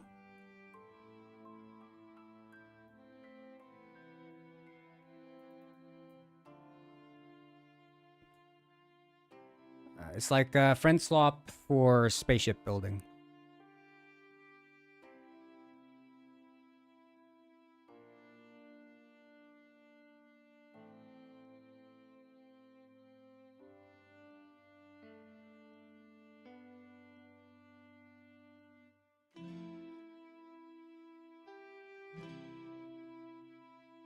What was your first commercial game? My first commercial game was The Walking Fish, which is now available for free. But it had a price tag when we released it, and we earned... I forget, it was like maybe $20,000 or something? And we're like, holy shit, you know, we can make money off of games. And then we sat down and we came up with the Penguinized concept. This is Fernando which, Miguel. oh, thank you so much. He is really good at dancing. Adam Harman has learned to dance. When we pushed out Penguin Heist, from idea to game release, I think it took us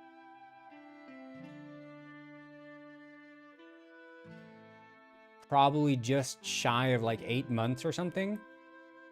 And The Walking Fish, I think we got out in like 3 months. So those are short productions. But then, you know, the thing with Penguin Heist, and I think, you know, in my opinion, it's a mistake. Like, sunk cost fallacy our way into like working on that game forever. And while I'm like, you know, that's cool, but I think there's more value in doing more smaller, fast projects, because first of all, you don't burn out on the idea. Secondly, you don't accrue a bunch of technical debt, because the longer you work on a project, the more shortcuts you take as you're adding new stuff and expanding on it, and it just becomes more and more time consuming to like work on it more. And we kept getting like this backlog of bugs after bugs after bugs in Penguin Heist that were just racking up. And that drains you, man. And so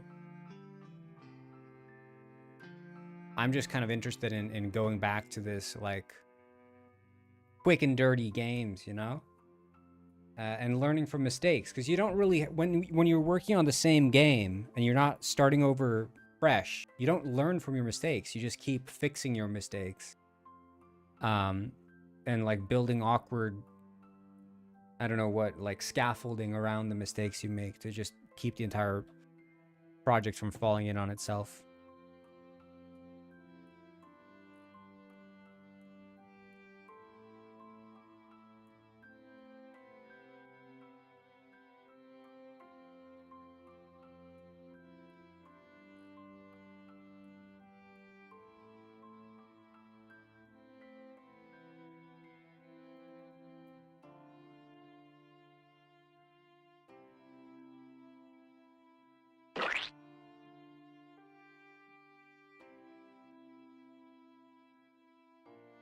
Game development despair. This is Fernando Yeah, I mean, Miguel. I finished games, you know? He is really good at dancing.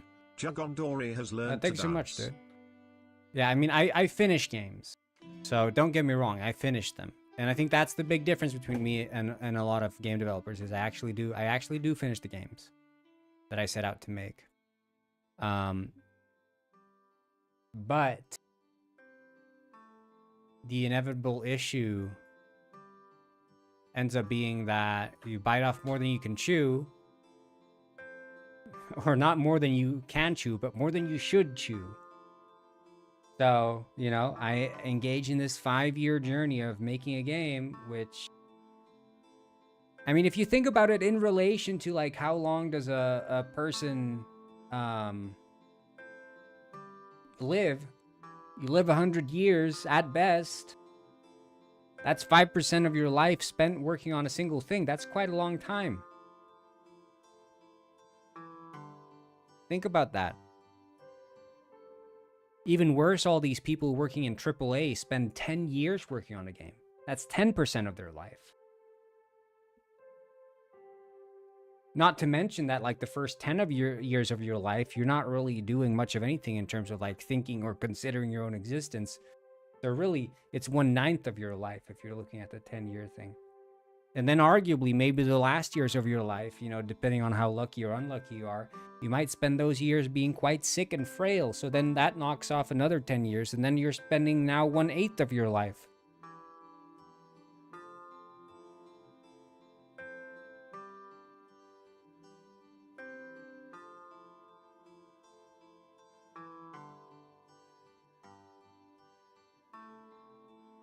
Hey, what's up, the good doctor? Okay, yeah, there's some issue with the rendering of it. Oh yeah, we got the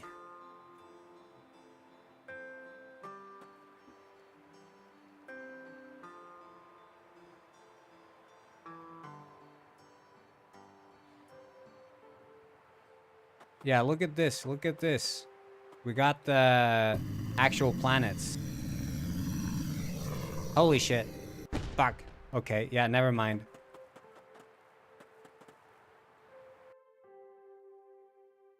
Game Jam? No, Game Jam is over. This is the actual game.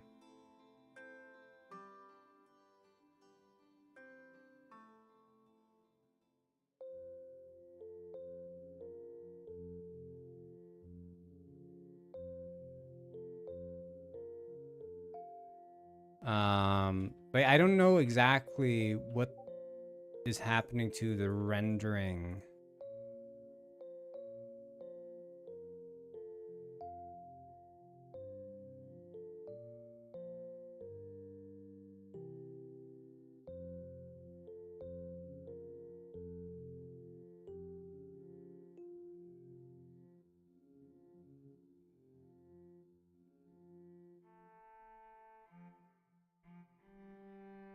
But like these are default.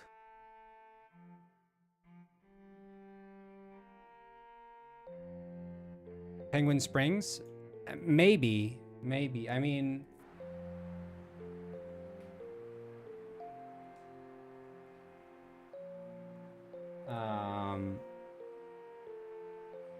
You know, I never announced the project. Like, I made some post about it on Twitter, but in my mind, most of what I say, and this is something I have to tell Robert all the time, is when I talk about something, I'm talking about it like from the perspective of like it's most of what I say is ideas, not promises. Like I just like speaking out loud about concepts. I think out of all the game jams, and not to toot my own horn, I think out of all the game jam submissions, I liked mine the most.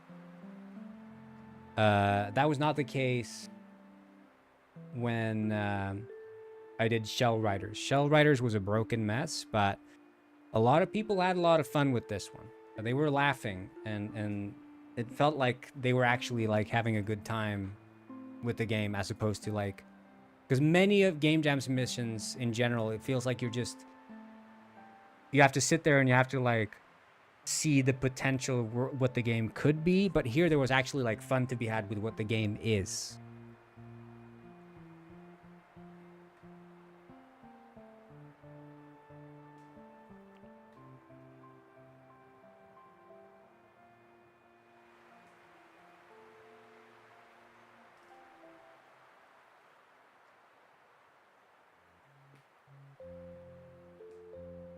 Barn Orchestra? You're talking about the original Barn Orchestra or Barn Orchestra White Knight? Because there are two of them.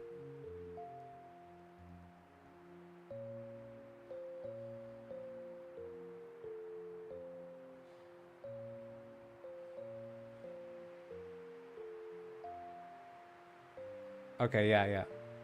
Yeah, White Knight. White Knight was the only game I'd made, and the Rat one actually. Well, the Rat one actually had bugs, but the White Knight didn't have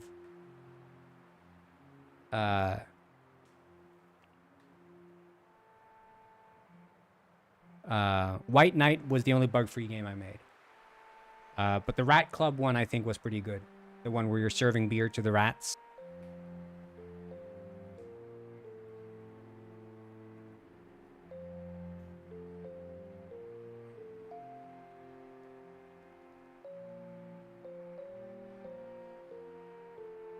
I just need to see, like, does the setting change?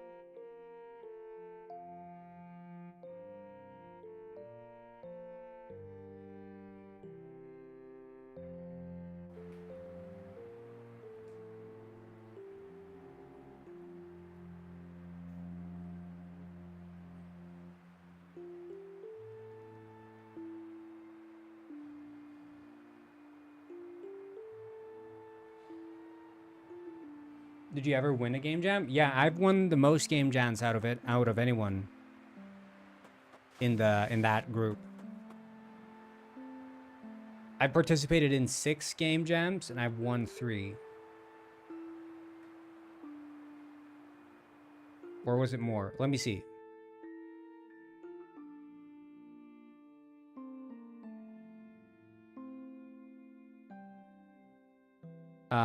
So I won with the Rat Lounge. Okay, I won with the original Barn Orchestra. That one won. I won with Rat Lounge. I won with Barn Orchestra White Knight. These were 2 in a row wins. So in a row, Rat Lounge back to back with Barn Orchestra was a winner. Oh. Grinev Party raided of my one stream raid. with 1 viewers. Kindle Shell Riders did not win. These ones did not win, but I don't think they deserved to win. They were too buggy. The Eclipse, I think it's a contender. If the competition was a bit more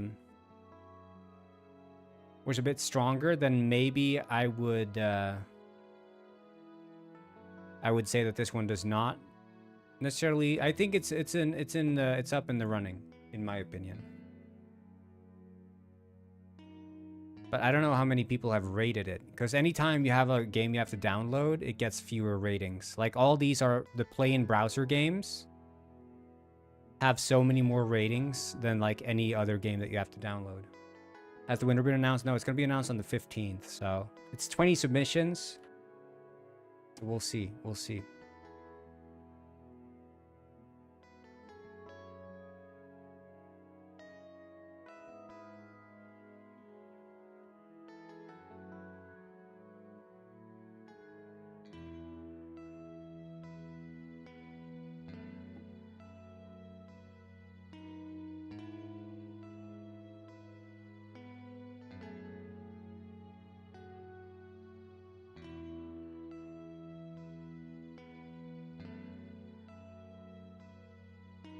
Yeah, I think visual novels, in my opinion, and not to be elitist, they're not games.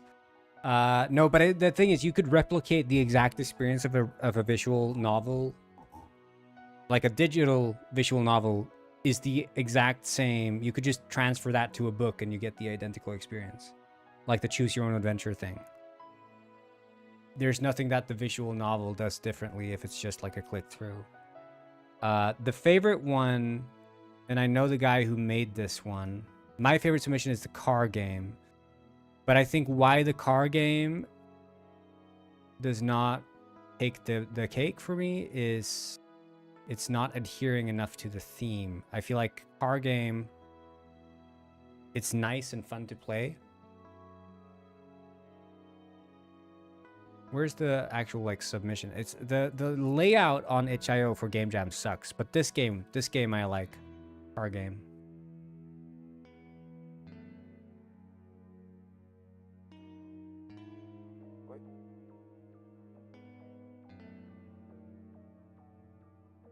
But it's just, it doesn't like, there's a ball and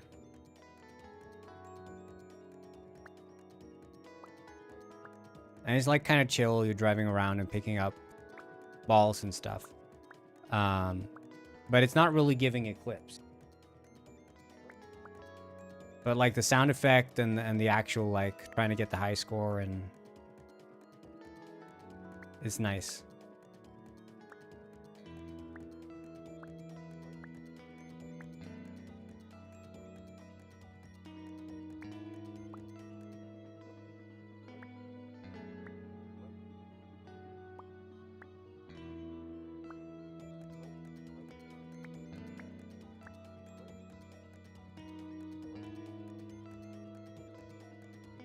Pretty good. Pretty good. I mean, it's a simple premise, right? You're just driving a car and you're picking up the smileys and then they obscure your vision and it gets harder to...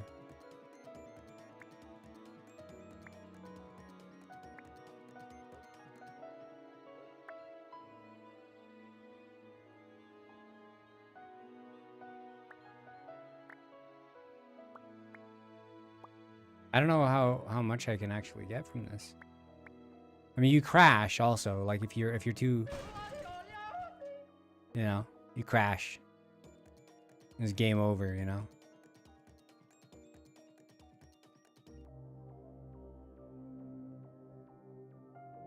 This is pretty nice. They made one card game. I kind of like that. Like, I don't care for card games, but it was kind of fun.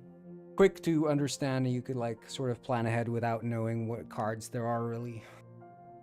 I lost the first round, but then playing again, it was, yeah.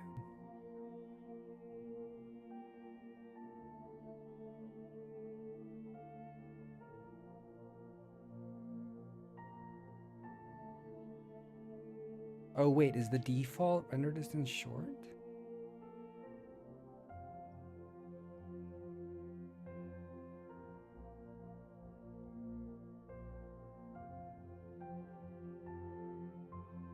Yeah, I'm gonna be doing a call with that fish quite soon, which means I'm gonna have to end the live stream quite soon.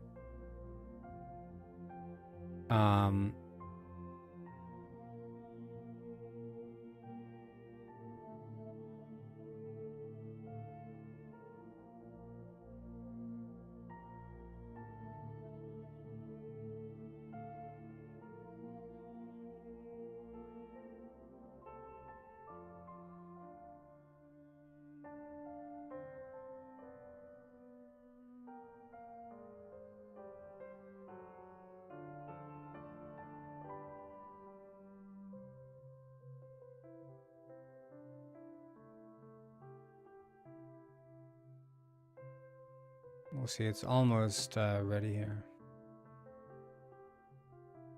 But yeah, I think, yeah, this space game and mushroom game.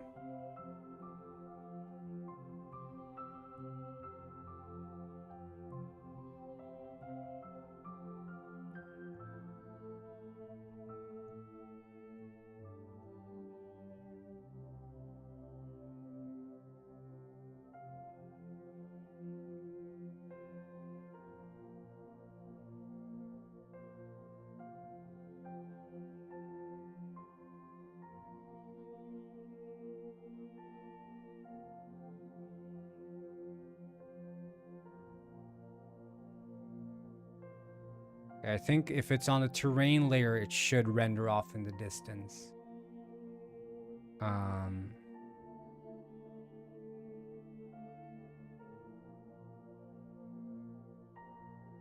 See, yeah, it's on terrain layer.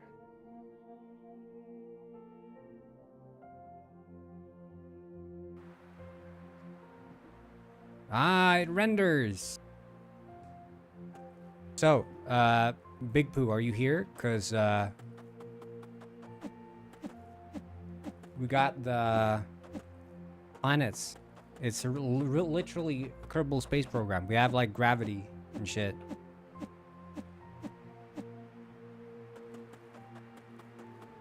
Like, you can walk around.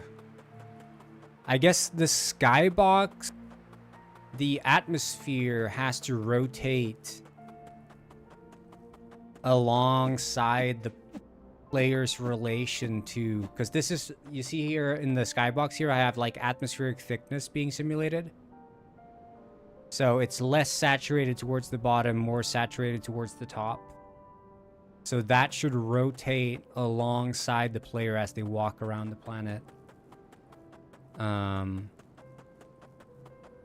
then as you leave, we need to dynamically update the skybox. And then as you enter other planets, they'll have different atmospheres, which would then procedurally update the skybox as well.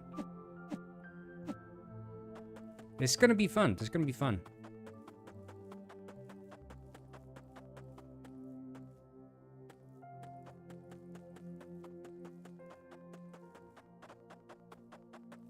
But now we're upside down. Look.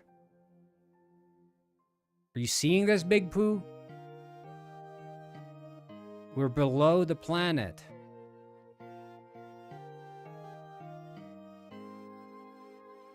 This is literally Kerbal Space Program.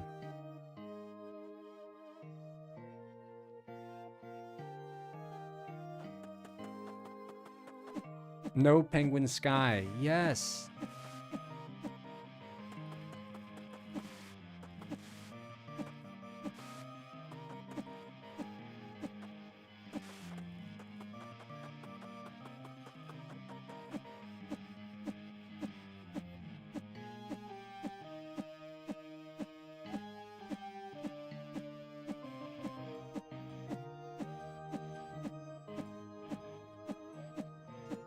Jump, jump, jump, jump, jump, jump, jump, jump, jump.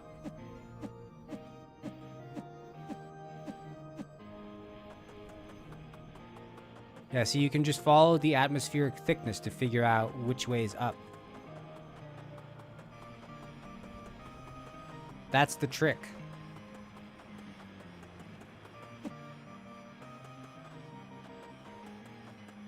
After you've jumped, the character's arms just awkwardly point way down.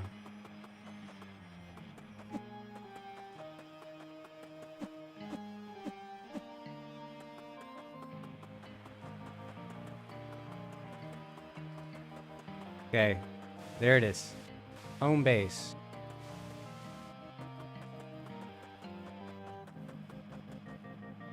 Okay. And we'll give ourselves some parts, and we're gonna fly to the moon. You guys ready for this?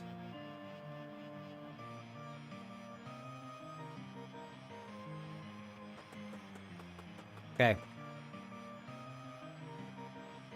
To the moon!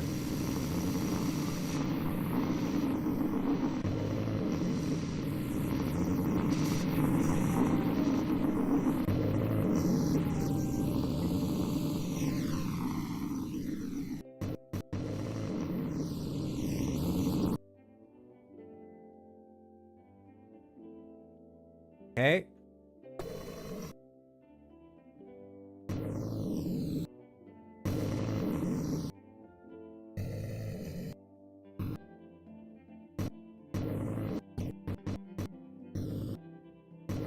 Unreal Engine? Yeah, Unreal Engine 6. Okay, we're gonna have to eject from the rocket by the time we reach the moon, because the thing is, if the rocket blows up, we're toast.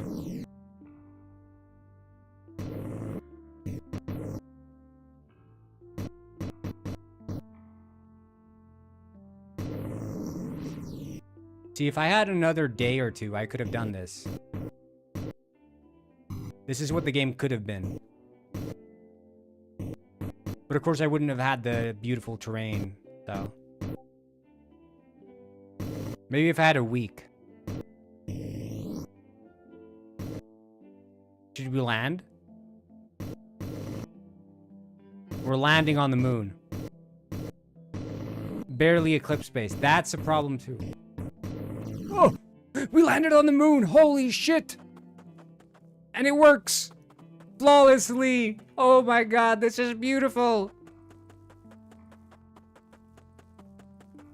This is beautiful! We landed on the moon! It's gonna work, guys. It's gonna work. Big W's.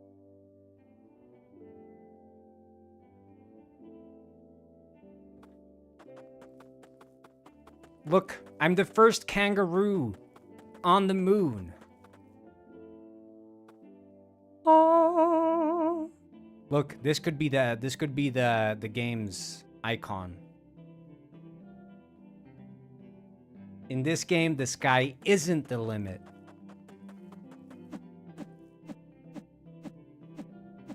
That's so true. And then if we respawn, we're back here. You see how it like dynamically snaps? It's depending on which planetary body has like the strongest pull on you. That's where your character's rotation is. But this means we could potentially have like the moon in orbit. It wouldn't be a physical orbit. It would be just a simulated orbit, right? Around Earth, and it would be like further away and stuff. And we would scale up this planet's size, and this is amazing. Hell yeah, dude. Hell yeah. Cowabunga. All right, well, that's perfect time. I'm supposed to get into a call with that fish. So, thank you all for tuning in. What a great way to end the stream. I'll see you all later. Have a good one. Toast to that. See ya.